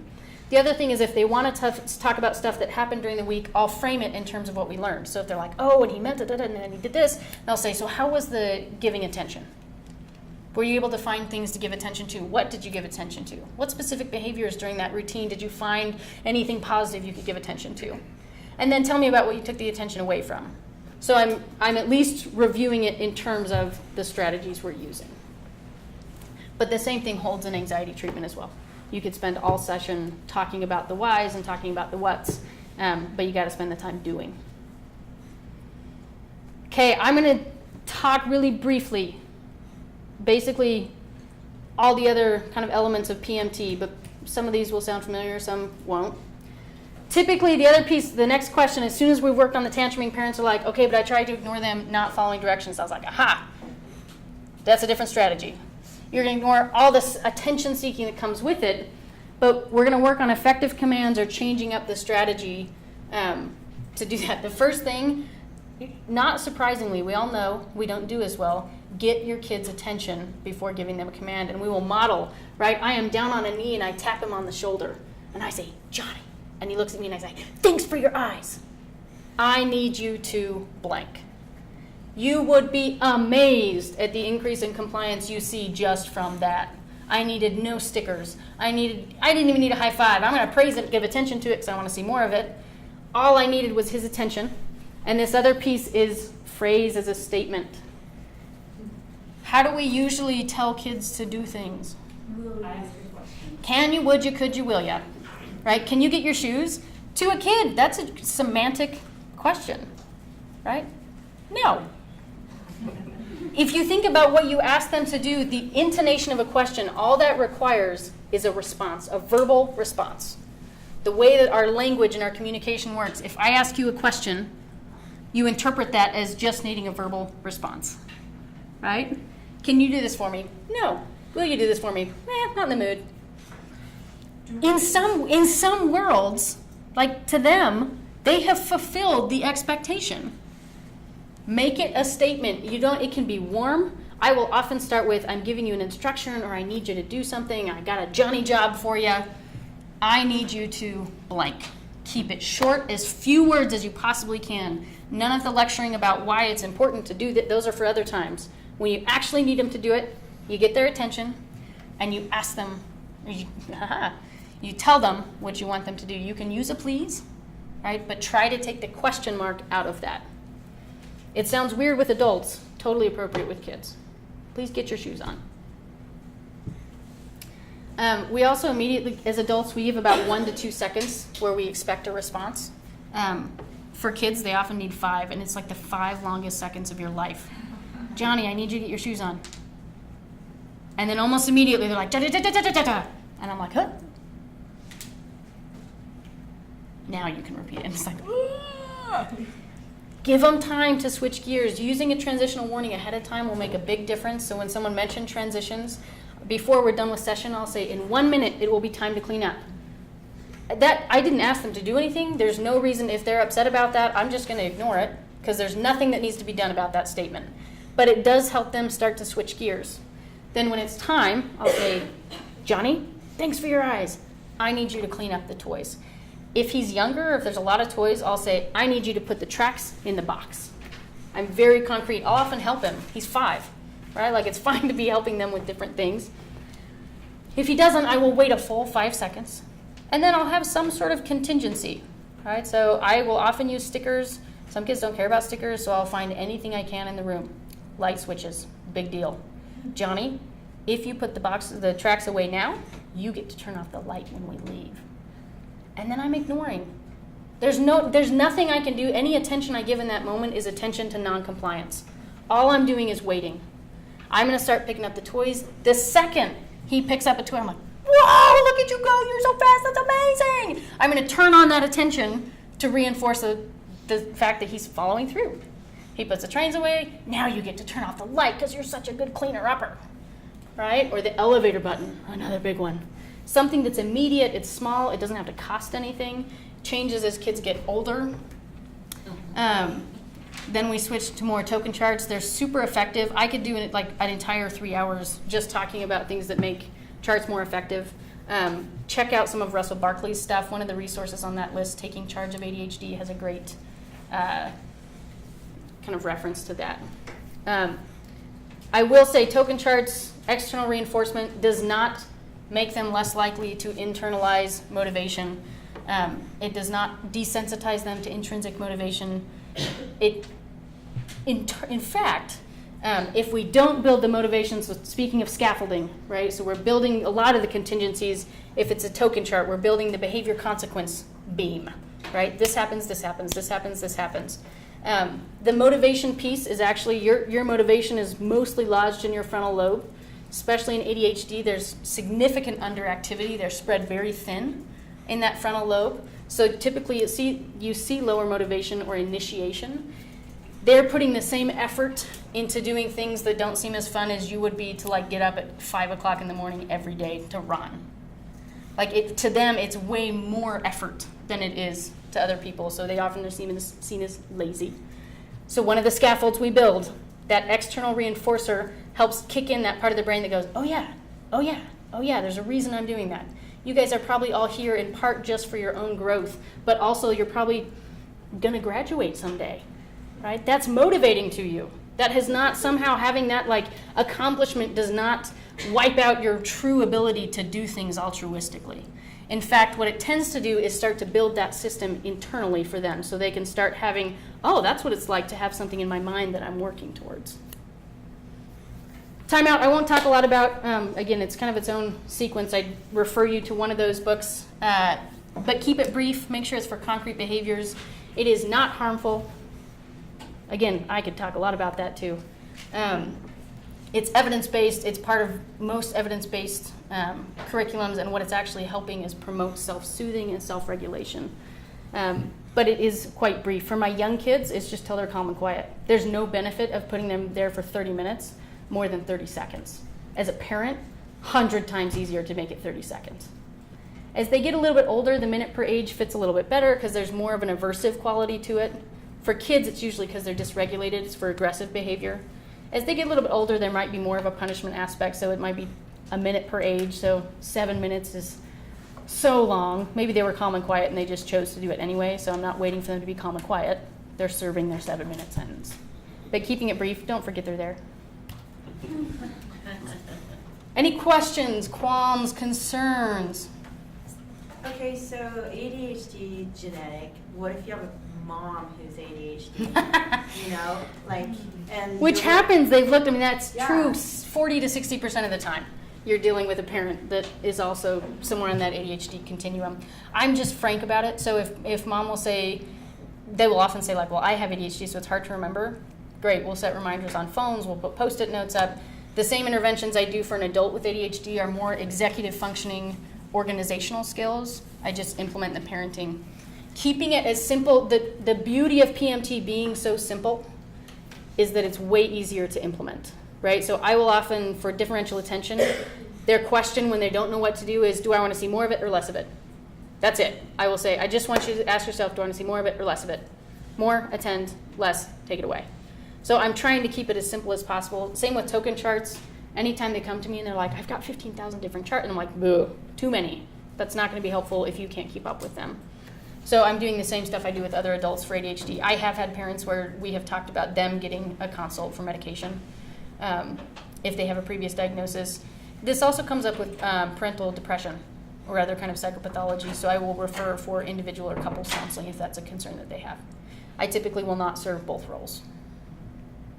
That answer that question, sort of? Okay, yeah. So So a lot of other theories talk about labeling emotions and connecting with them, like in their tantrum to help them figure out what's going on, and then redirecting. And Are you so referring to forth. Dan Siegel? Giving them some space, maybe first, but is that just a completely different thing? Does it really fit in this whole? It's a environment? totally different theory, and it seems, well, there's a few different things. This came to Division 53. A ton of research ended up being done on this because there's a Time magazine article published saying timeout's very harmful. What parents don't know is the author had to redact that based on lack of research and misrepresented research. But that never gets to parents. So they're terrified of using timeout because they feel like it's overly harsh. And I mean, the studies on like it makes them, it's physically harmful were based on rat studies doing other kind of tasks. This is what makes me very frustrated about research that's misrepresented. So for some of those theories, for kids that are typically developing, that's probably fine. Like for kids that aren't on a risk trajectory to develop mood, anxiety, or behavior disorders, that's probably fine, right? Like that you have a lot more flexibility. For kids where you're seeing high reactivity, really responsive or kind of really dysregulated networks, it's confusing for them. It's confusing that the expectation is they don't, but they get attention when they do. And so you're sending them a mixed message. Okay. So you're familiar with Dan Siegel? I am. So those are more for like just not. I agree with like 70% of what that guy says, especially for typically developing kids. And where we differ, and I think I'm more passionate because there's some fallout from some of that we had a lot of parents not want to use timeout, and we're talking like the kids I'm seeing are like wailing on their parents during timeout, right? So mom's getting smacked in the face because she's trying to do time in, and going, I'm trying to do what people are telling me to do, and I'm going, you are literally being beaten by your 6-year-old. Like, yeah, we're gonna do timeout, and it's gonna help him, and he's gonna learn to self-regulate, and you're not gonna be beaten anymore. So when we're talking about risk trajectories, that's when we differ quite a bit in our kind of theoretical approach. Thanks, that's really helpful. And with that risk trajectory, those kinds of kids, can that timeout then, is that's what you're using as your basis, is it's helping them self-regulate, giving them this time to calm down? Yeah, so I use timeout, it serves two purposes. One of them is self-regulation, and one of them is it's a consequence. What was the first thing you said? Self-regulation, so self-soothing. So for my little ones, they get off of timeout when they're calm and quiet. And so they consistently get closer, that time shortens until they're calm and quiet, and they actually learn to calm much more quickly. Did you tell them what calm and quiet looks like? A little bit, yeah. When their hands are. Yeah, I have a separate protocol, and that BBI manual goes through what my protocol looks like for timeout.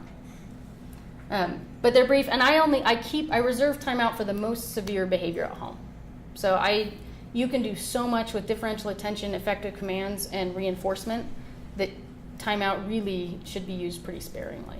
And that's what I was thinking for the more aggressive children, like physically aggressive, but does timeout help them to keep them Yeah. safe and you safe? Yeah.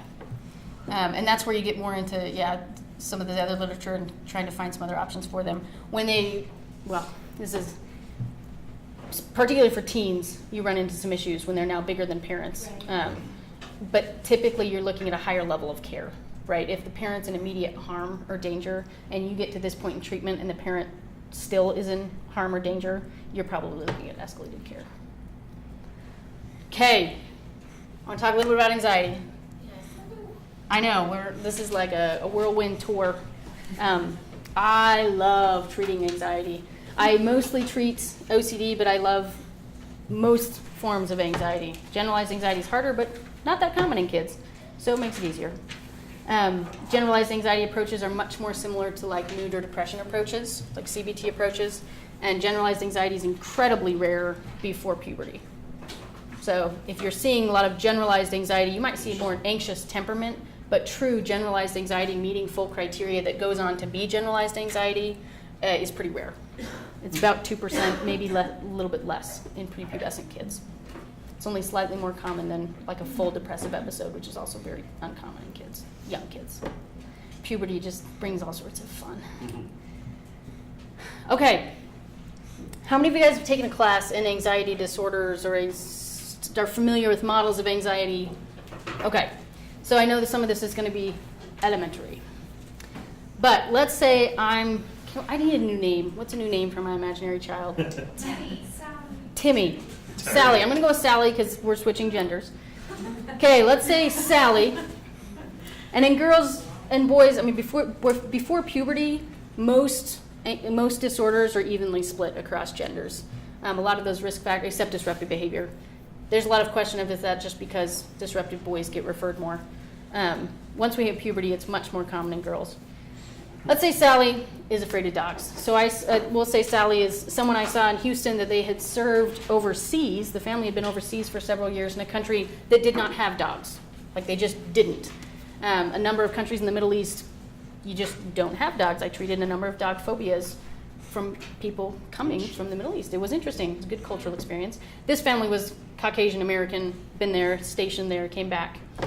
So now, when Sally sees a dog, she panics. So she mostly just doesn't see dogs. Before they go to any house, including relatives' houses, mom has to call and make sure the dogs will be locked up before she gets there. This 11-year-old actually had to have her mother carry her to the car when there was a dog present. I mean, to the point that it's pretty impairing. A lot of specific phobias you may not need to treat for younger kids. This was pretty impairing. So they were coming in, it's one of specific phobias are more common that you really won't see a lot of other anxiety, maybe a little bit more anxious generally, but you might just have a specific phobia. So let's say Sally sees a dog. We're going to go to our handy dandy thoughts, feelings, behavior triangle. This is when we talk about CBT. We're going to talk about thoughts, feelings, behaviors. I do CBT with a little c and a big B. So it's cognitive behavioral therapy for me. And it's pretty consistent for kids pre-puberty as their ability to think about their own thoughts grows into adolescence. You can do more of the cognitive. What's going to happen when Sally sees a dog? What is she going to think? I'm going to die. I'm in danger. It's going to bite me. I don't know what common one is. It's going to bite my face off. I get that a lot, like unusually a lot. It's going to bite my face off. Okay. I'm going to die in some form. How is she going to feel? Panic. Right? So I tell her about that beautiful little almond shape I drew in the brain. It's called the amygdala. It's on both sides. It does all of your fear threat processing. It's basically your panic alarm. Its entire job is to keep you safe. And what happens is it just gets turned a little higher. So she thinks it's going to bite me. Panic alarm goes off. What does she do? She runs away or she avoids it in the first place. Right? She just gets away however she can. She avoids. Here's where I'll draw a big picture. I do a lot of drawing in my anxiety treatment. I'll say, here's the trap. What message did her brain get? If life is about learning and every new experience we're learning new things, what message did her brain get?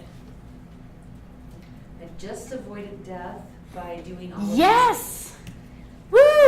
That was close. I could have and would have died. I knew it. The only way I'm alive is because I avoided that. Right?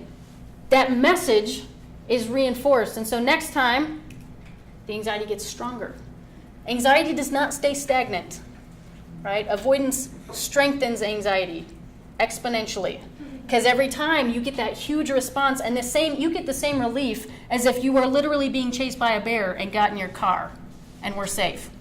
It's like this huge, whoo, oh my gosh, I almost just died.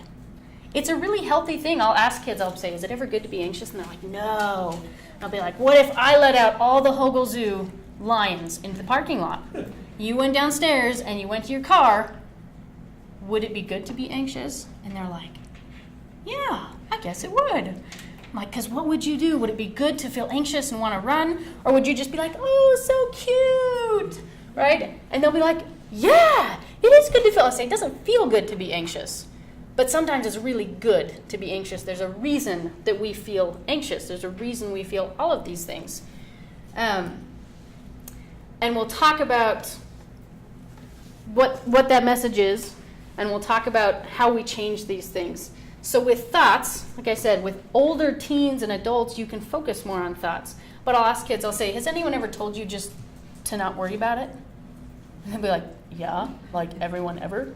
Because that's all we say. We're like, oh, just think about how it's not really going to happen, or just think about this, or even better. So one, we talk about thoughts, or we'll be like, just don't be anxious. And you'll be like, wouldn't that be nice? I would be a billionaire if I had a machine that would be like, doot, doot, doot, not anxious, right? But that's kind of our approach, is we'll be like, well, just think about all these rational things in the moment, especially their metacognition's like, what? I get it out of the moment, but not in the moment. And then we're like, well, just don't worry. And we know how well that works for us. Just don't worry about it. We get the most play in fear-based anxiety. So that generally is referring to everything except generalized anxiety, which has more overlap, kind of the rumination component with depression. Fear-based anxiety, this is the easiest thing, the hardest and the easiest thing to change. That's where you get the most oomph. So we talk about focusing on gradual exposure. For kids, we focus a lot less on relaxation and cognitive retraining. Relaxation is something that feels quick and easy, and it's great for stress and tension. For fear-based anxiety, it's often a form of avoidance. So if we think about, back to this beautiful picture, most kids with fear-based anxiety often are afraid of their own experience. They're like, I can't handle it. I will melt into a puddle if I feel this way. I've got to get mom. I've got to get out. I've got to do something. Most of us, when we start to feel really uncomfortable, feel that sense of urgency. I've got to get away from this negative feeling. So for kids, I don't want to give them a way to get out of it right away, because that's going to undermine what I'm trying to do, the lesson that I'm going to be trying to teach across the board. So I will sometimes introduce relaxation strategies if it's like absolutely immediate, like tomorrow I'm giving a talk and I'm like going to throw up.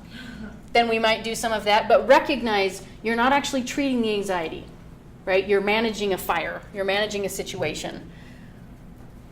Relaxation, like I will often do it with my kids with Tourette's or tic disorders. I'll do it with generalized anxiety disorder. I'll do it with some of the worry before bed. Kind of, there's lots of good kind of places for it. But if you're focusing on fear-based anxiety, typically I will push that down the road. And then the cognitive retraining, this is where, I have a strong bias where I'm a big B kind of CBT person even into adulthood. There's a lot of literature looking at studies that look at CBT versus just exposure, the behavior piece, and they work about the same. But for some people, the cognitive approach is just a better fit for their personality, and it works the same. So I tend towards the exposure piece, which we'll talk about, and less about the challenging your thoughts and thinking about probabilities and thinking something different. Number one, because I work on young kids that can't do it, and the other is that's just kind of my style. In later teens and adults, like ACT approaches work great. Yeah. So by the fear-based anxiety, can you clarify that? Sorry, so fear-based anxiety, we're talking about, so I'm talking about any sort of specific phobia, social anxiety disorder, separation anxiety, OCD. Those are all like I'm going to die kind of fears. Okay. Panic disorder. Really the big thing that sticks out is this generalized anxiety disorder. So perpetual worriers, that they're kind of always amped up, but it's not one specific outcome they have. It's like the future that they're afraid of. Like that fits more of this depressed rumination style in the literature. So that's where you do more of the. Yeah, I still probably lean more towards some of the behavior, but you're going to have to go more of the cognitive realm, and that's again where things. Are you guys familiar with ACT and mindfulness kind of approaches can be a really good fit. So how do you use gradual exposure with like social anxiety? I don't know how that would. Oh, it's fun. The other day we were just walking around the building reciting a sonnet out loud. It was very hard, and then I made them do it by themselves. They were very mad. Social phobia is actually almost non-existent in kids before puberty. It really seems like something that's kicked off by puberty. So it's generally teens. Really one of the best approaches, and what I wish we had more of, so someone go start one, is a teenage social phobia group. The best, there's really good protocols. I think the counseling centers, it was developed kind of young adults. They've extended it down. Teenage groups, you need a lot of structure. Or you can actually do more harm than good with teens. But we'll talk more about exposures as we go, but you're challenging the core fear, which I don't actually talk that much about.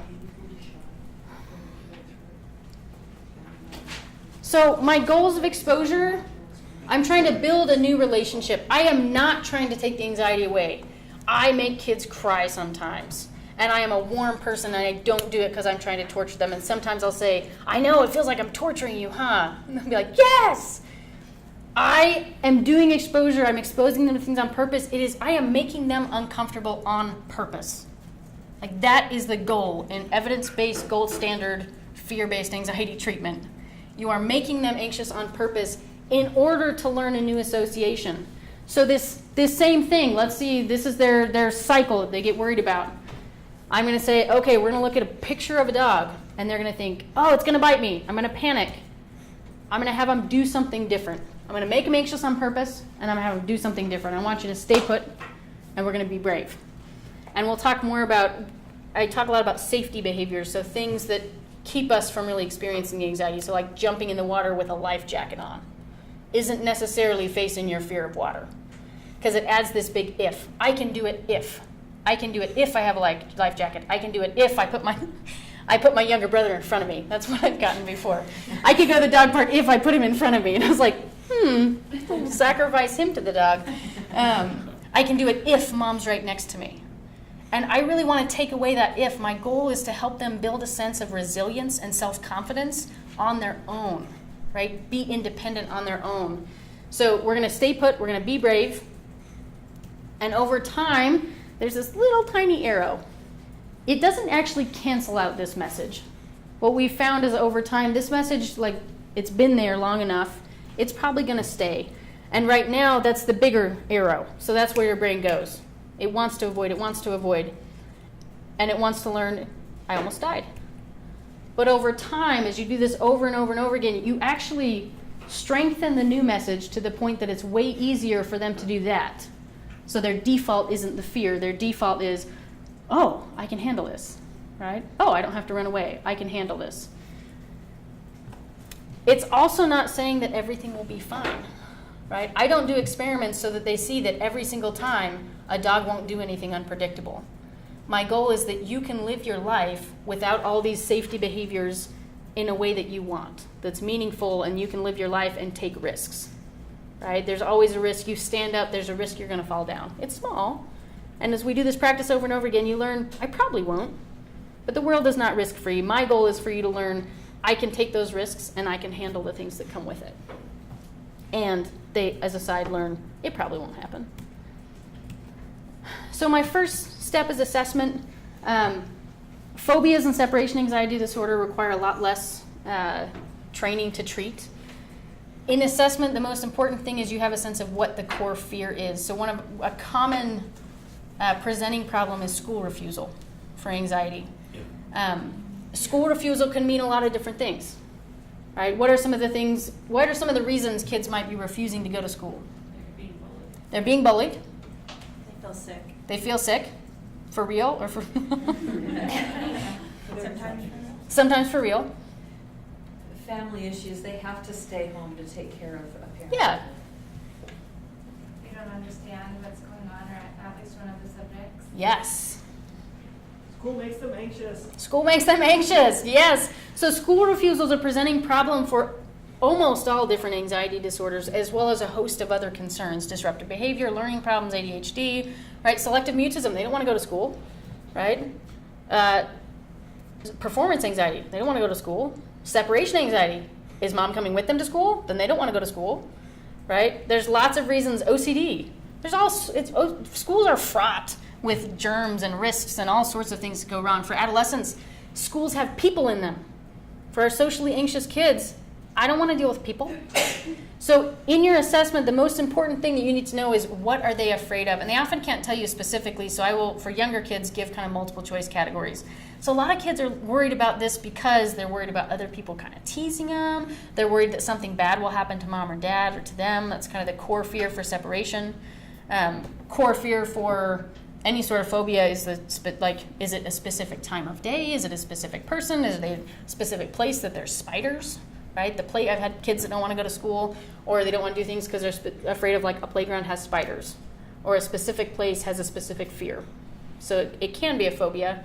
OCD and panic disorder really do require, to treat phobias and separation, you need to know how they're different. You need to have a good understanding of what kind of ages you're most likely to see with these different disorders, how it might look, and what the core fears are. But they're a little more straightforward. OCD and panic, I'd recommend more intensive training and probably some supervision or consultation kind of specific to that case. Germs are pretty straightforward. The problem is OCD is kind of a 4-domain subject. Germs is one of them, and it's very rare that we only have one present. There's usually a number of other things going on. So fears, when we're looking at... Sorry, what are those for? So when we're looking at germs and contamination, germs is what everyone, they think about monk and it all comes to mind. Contamination, it can be much broader than that. So I'd encourage you guys to take a look at something called the Y box or the CY box. It's the Yale Brown Obsessive Compulsive Scale, and it's fabulous because it's public domain. So you can use it. You don't pay for it. It's awesome. Again, it does require some training. And it goes through all these different questions and items. And we're talking contamination. I've had kids that are afraid of catching a disability. I've had kids that are afraid of, they just feel gross. Like it's just icky. And they can't put another, it's like more disgust than a specific germophobia. You can imagine with any specific Ebola, kids with OCD that already had some of that germ stuff, it was Ebola.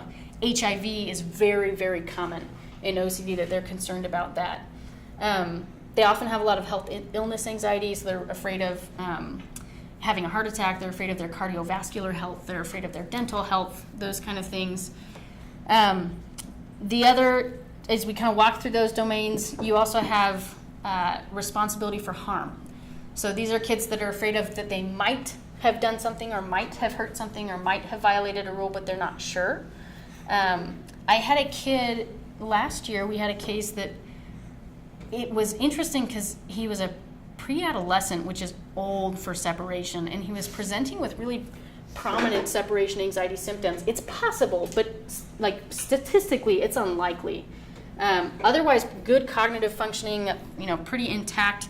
And it was a student assessment, and we ended up circling back around and went back in. And I was asking this guy, I said, so tell me more about that. And I said, do you ever worry that if something bad, because his primary fear is separation is something bad will happen to mom and dad or something bad will happen to me. That's it.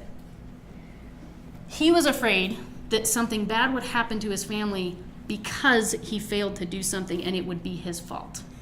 He's afraid that, he hadn't checked the door and someone would break in and his family would be killed while he was at the football game. Right? It took on a much more OCD flavor at that point. And the exposures would have tapped into the same thing, but it would have covered part of it, but not the responsibility for harm. So a kind of classic example for adults is they'll think that they ran over someone with their car, and they'll drive around the block. A lot of people have heard that. It's fairly common. In kids, it's been things like, I'm afraid I'm going to scratch, or like, maybe I scratched the wall at my friend's house yesterday, and they'll ask repeatedly through the day. So you're looking for some of those concerns, and then some of the associated fears. You'll see a lot of checking for reassurance. Did I do that? Did I do that? A lot of apologizing, excessive confessing, excessive apologizing. The third type is what we call bad thought OCD. Sometimes it's related to scrupulosity, sometimes called scrupulosity. In kids, these are thoughts or worries about sex, drugs, or offending God in some way. And those, especially pre-puberty and even into puberty, they scare parents to death. So they come in going, I think my kid's going to kill someone, right? I think they said that they don't want to, but they're afraid that they're going to. And as we kind of look through these clear-cut symptoms, we go, I think this is OCD, right? This is not something, but it's this terror that you're going to do something violent, aggressive, sexual, or kind of offend God in some way, just kind of lose control. And those are the things that really make parents nervous. That's where you need a little more guidance in how to set up exposures, because there's a lot of inner kind of mingling with family values and how you help them challenge some of those thoughts, but stay within the family value system without the parents being like, it's okay, it's okay, it's okay, it's okay. So it's a lot of fun. Come talk to me. Panic disorder, really uncommon the mean onset for panic is between 17 and 19, so those really will be your older adolescents. But it falls somewhere between OCD and anxiety, and there are just some unique features about that. But full-on panic disorder, panic attacks are something different, right? It's all these physical symptoms that peak within 10 to 15 minutes. It can be present in a lot of things. Panic disorder is a fear of having panic attacks. And they have to have had some panic attacks out of the blue, so not connected with any specific fear that they have. Panic disorder by itself has some unique to it genetic liability, and also tends to predict poor prognosis across a lot of things. So that's probably something you also want to do some consultation. Did you say what the fourth OCD was? Oh, no. So it's symmetry and just right. Kids who line things up do not have just right OCD. I typically will not diagnose OCD in a preschooler if all they have is just right, because that's called preschool rigidity. Typically, I need to see some other things or an extreme. So a common one is kids will only get in on one side of the car and will like lose it if they get in the wrong side of the car on like a daily basis. Like every preschooler has done that. I've been like, no, I don't want to do that. That's out of my routine. That's different. But sometimes there'll even be an expressed fear, right? Like something bad will happen if I don't. So symmetry, the need for rightness, I often will see superstitions, lucky numbers. A case I'm treating now, pretty common one, especially in boys, especially with tics, is needing to even things out. So we'll be walking around the clinic touching things, and typically we got to touch with both hands, and we're only touching with one. Often there's not a fear component to that type of OCD. It just feels very uncomfortable. Like they'll say my hand hurts, like I've got to touch that.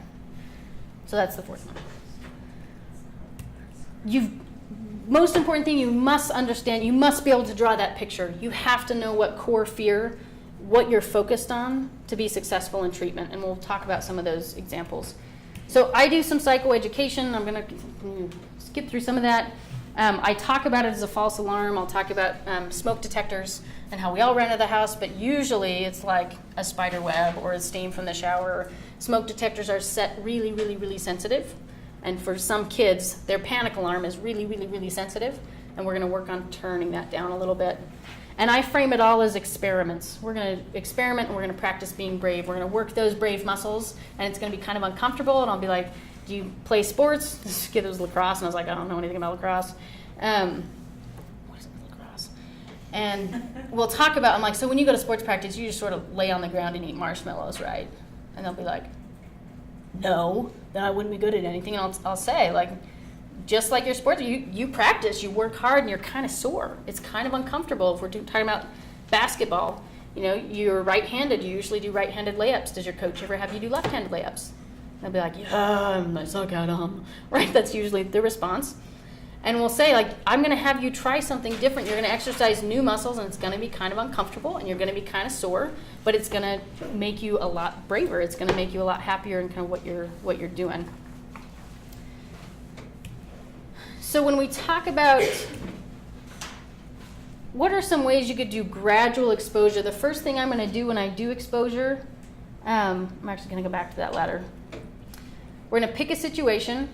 Nope, I'm going to go back to the ladder. Just kidding. Can't make up my mind. Feeling the time crunch here. Tell me about how you might gradually expose Sally to dogs. It depends on how specific the fear is, how dramatic the fear is, but you can even start, like I remember in graduate school I read a case where it was snakes, and she just had to write the word snake at first, and that was a big deal. And then they said the word snake, and that was so hard to even say, so you step way back wherever they need to start, and that's what you start with. Perfect. Right, so you start with, it's often a picture, it's things like, I do quite a bit in OCD when there's specific words they're afraid of. So you start by writing, then you go by saying. Here you might be seeing pictures, right? Maybe we have a puppy across the room. Calm dog on a leash, a barking dog or a calm dog off a leash, a small dog park, a big dog park. Here's the thing. I could go throw them in a big dog park and leave them there. If I left them there for long enough, it would work.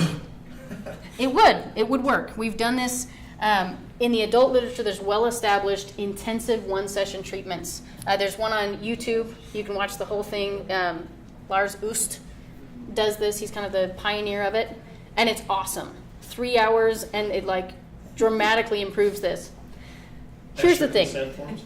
Extra consent forms, the kid's gonna jump the fence. He's gonna hate me and never come back. If he escapes at the peak of his fear, if anything, he's gonna have a really, really strong message the other way. It works. I don't recommend it, right? With kids, that's why we tend to use more gradual exposure. And I will tell the kid that. I said, I can go throw you in a dog park. And they're like, ah. I'm like, but I don't think that's gonna work so well. Let's start kind of, and they can usually help build the ladder. I often use, it's not as linear. Good news is recent research says it doesn't have to be linear. It's okay if you bounce around a little bit as long as the kid's tolerating it, that's fine. So I will use sticky notes, and I'll just write as many situations as I can think of, or we brainstorm together, and we'll put them in sort of a rough order, and then we'll pick one. So we'll pick a situation, we'll talk about the feared outcome. It's gonna bite my face off, I'm gonna die, I'm gonna melt into a puddle. What are you gonna want to do? I didn't talk about externalizing, I usually give it a name, the worry bug or OC flea. You know, what is OC flea gonna tell you to do? As soon as you hear it, what is it gonna tell you to do? Like, oh, tell my mom, check with you, do something, right? Run away, avoid, look down. I was doing an exposure in my office the other day, and we're watching a video clip of the Love, Simon movie, and I'm looking at him and I was like, are you even looking at the screen? Because he was doing this thing and he's like, no. And I was like, I didn't think so. They help them know ahead of time. So instead of like catching them, trying to be like, what are you doing to avoid it? Say, what is OCD going to tell you to do? It's not going to want you to do this. OCD is going to throw a tantrum. He's going to lose it because he doesn't want you to know you can do stuff by yourself. No, he doesn't. He wants you to think everything's terrifying and you can't do anything by yourself. So we're going to kind of boss him back, right? We're doing it on purpose. We're bossing him back. He's going to throw a tantrum like a little kid, assuming they're not a little kid that throws tantrums. And we're going to talk about the safety behaviors that the worry's going to want them to do. Check with mom. Just avoid it. You make a game plan. You give everyone their job, including parents. So I make parents cheerleaders, not coaches. They move into a coaching role. But initially, it's very difficult for parents. We'll talk more about their role. It's heart-wrenching to see your kid really anxious. And it's really hard for them to not go into more of a rescue mode. And so parents are here for the whole thing, the discussion about that whole model. By the end of the discussion about the model, they're like, oh, I think I'm helping anxiety. We'll say, I think so too, but you don't need to stop doing that all at once right now. We're going to do this the same way we're doing for them. We're going to fade out some of that support. So we'll give everyone their job, right? So saying the word snake, we might be going around the table, we're all saying snake, right? Snake, snake, snake, snake, snake, snake. And at first it's really uncomfortable. And mom's job is to portray with every fiber for being, you got this. Snake, snake, snake, snake, snake. Even if inside she's like, oh, this is so hard for him. And you'll let the kid know kind of what our game plan is. We're going to identify why we're doing this, not just to torture them. Especially important for kids because they're typically referred by parents, right? So they might be fine with their anxiety and their mom sleeping in their bed every night. Mom is not fine with that. And then get to it. Use your session time for exposure. Make sure you're spending the time in session doing the practice. I loved working in an OCD clinic because everyone was out doing exposures. I visited every bathroom in Texas Children's Hospital. We flushed every toilet. We touched every door handle. I mean, everywhere. It's a little weirder here. When I'm like walking around the clinic doing hard things, you know that it's probably me or my students. I'm trying to think if this is someone I referred to you, but I just had a sweet memory. I was at Smith's the other day and I saw a 12-year-old kid in our neighborhood there walking up and down the aisle by himself. And I thought, what's he doing? I said hi. I didn't say anything. I went up and got in line. He was in line. I went out in the parking lot. He and his dad had set up this thing that if he would go buy the marshmallows by himself, he gave him a 20, you got to keep all the change. So they had obviously gone through all of this. And he was scared, but he did it. And it was a huge victory for him. I mean, it was I just remembered that. You probably, I think I referred them to you. Anyway, it turned out very well. And so I was happy for him that I also resisted the reward to the tendency to caretake for him. I didn't know it was an exposure experience. So that he did it himself and had the reward, I think was really important. Yes, so when we're talking about like a parent's job, they will move to a coaching role, but it will be overwhelming to them if you give that to them. They're already working through their own stuff. Chances are parents a little anxious if the kid's anxious. So first they're watching. Parents' goal is to communicate non-verbally and verbally, you got this. Not you are a frail little egg that I need to protect. I talk about that with parents. I'll say sometimes we feel like they're fragile, and kids aren't. They're resilient. They're amazing. So we're going to decrease the attention. Here I have a mini discussion about differential attention. We're not communicating that the anxiety is important and the anxiety is strong and the anxiety is a big deal. We're like, meh, it's there. We're giving a ton of attention to the brave behavior. You're brave. You got this. So we shift some of that attention, limit the reassurance. Usually their goal the first couple weeks is just to notice where they're reassuring. Praise bravery. They get better at helping titrate. So when I send them home with a practice, I will say, if this is too hard, what could you do to make a little bit easier? Right? So if writing, back to an OCD case, if separating in the store, going to get the marshmallows is too hard, what's something that family, if the kid was like, absolutely not, I can't do it, what would make it a little bit easier, but still an exposure? To stand at the end of the aisle. Perfect.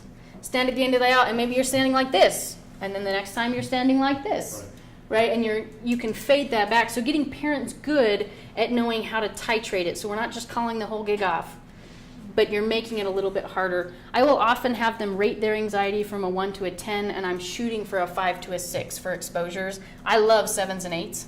7s and 8s in session is what I'm shooting for, and at home, they might need it closer to 5, 6, 7, or else we see lots of weeping and tears. What is the difference between, like, the reassurance that they're getting from the cheerleading, like, you've got this, you can do it, and the reassurance you want to limit? It's a good question, and I think some of this is stylistic. I actually just had this conversation with my colleague the other day. I will typically have them communicating. I focus a lot on more than the words, you got this. It's the whole presence. Parents tend to, you see lots of nonverbal cues that are things like, I don't know if they, or even how they phrase it, like, oh, he couldn't do it, or it was too hard. So rather than like in the moment being like, you got this, you got this, you got this, like little engine that could, I'm usually talking about all the other ways we're framing it, and we tend to think of our kids as very fragile, trying to make some of those adjustments around it to try to communicate like, you got this. Like, you can handle practicing. You can handle doing those. But it's a good question. If you start to feel that it starts to serve a reassurance seeking, like the kid won't do it without the parent there saying, you got it, you got it, you got it, then it's become its own reassurance that you'll fade out. The problem isn't how they communicate it. The problem is they actually don't believe it. They actually don't believe their kids are competent. So they cannot express it because they don't believe it. They're so afraid of life and so afraid of their kids being hurt that no amount of fake acting can communicate. It's amazing though, like to see the kid. I think the parents are as terrified as I am as the kid is, right? When I get going and I'm like, this is what we're going to do, I present the rationale for treatment. I usually have spent in my private practice where I can do self-pay, I'll do a 90-minute intake where I can do a lot of psychoed and start doing some exposure first session. And I do it to kind of titrate, but also model, I'll pick something tiny so they're leaving with a victory and they're leaving with something to practice that's really easy to help kind of with that, the parents immediately start to be like, oh my gosh, my kid can do stuff. Like, they got this. When you're working with adults with OCD particularly, do you have a spouse that and that type of thing? It depends. Sometimes I'll have the spouse come in. So, I'm thinking about an OCD case where they came to me after going through a couple of providers and being told that they were depressed, and they definitely didn't have OCD after they were trying to hospitalize themselves. And the spouse is like, I just don't think you're going to kill yourself. And they're like, no, I'm terrified that I'm going to. Well, do you want to? No. Do you have a plan? No. So it was this kind of challenge, and the spouse came in sometimes to provide kind of informant collaborative approach or with like a specific exposure. So when we had the butcher knife out on the table, right, that we're just leaving it there, we talked about all the things that she would want to do to try to make that go away. And occasionally the spouse would come to part of session to kind of know what the practice was. The trick is to make sure that the spouse is not the safety person. That's usually the challenge. This comes up sometimes with postpartum OCD, when the primary concern is they're going to hurt the baby on purpose. Sometimes the spouse they're like, my spouse always needs to be there. I cannot be alone by myself or with a baby. And we'll have the spouse involved to some degree, but then we will work on phasing that spouse out to build that independence.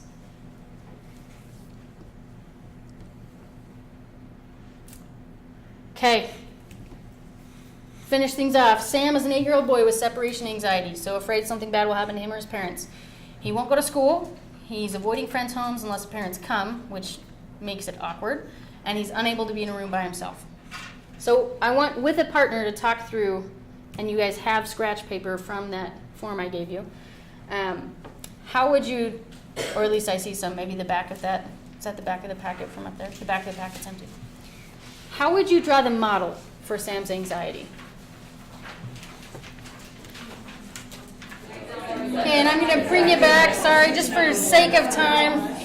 Got cut a little short, but building a ladder, I actually consulted, this was a case from an MFT student last year, where, a case I had at the hospital, an 8-year-old boy.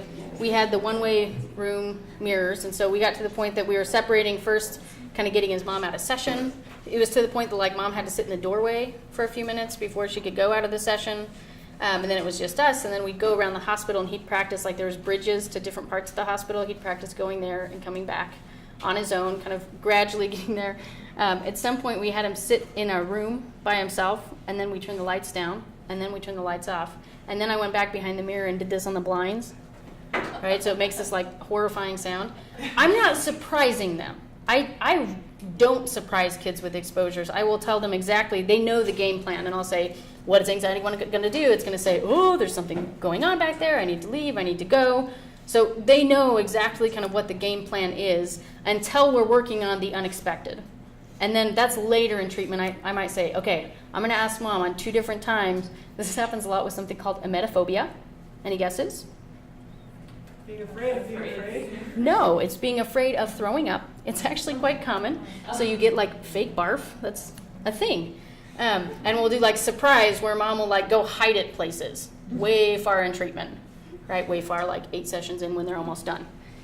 So I do introduce surprise at the end, but they do know the game plan as I make it gradually more difficult. Okay, you guys have been awesome. I appreciate it. At that handout, those are just kind of my rough recommendations, my most frequent recommendations. There is a series called the Treatments That Work series. It is fantastic.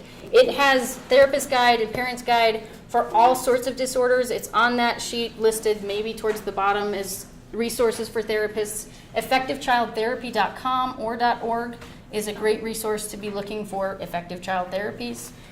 There's great keynotes in there. There's a lot of good resources that you can find. And then I also included any of the things I recommend for families. I do recommend that you guys read too. My favorite book of all time for all things related to ADHD is called Taking Charge of ADHD. It's written to parents, but I recommend you read it as a clinician as well. I know it's long, but if you're asking parents to read it, it kind of makes sense that we're reading it. There's also, have any of you guys run across the Instant Self-Help for Teens? I hate the name because, of course, that's not true. But it's a series that generally you do need to spot check them. Generally, they're using evidence-based approaches, and it's kind of a workbook approach for teens. They have one, I like this one for any sort of emotion regulation, cutting kind of behaviors. It talks about dialectical behavior therapy. And there's also one for shyness and anxiety that talks about ACT and CBT.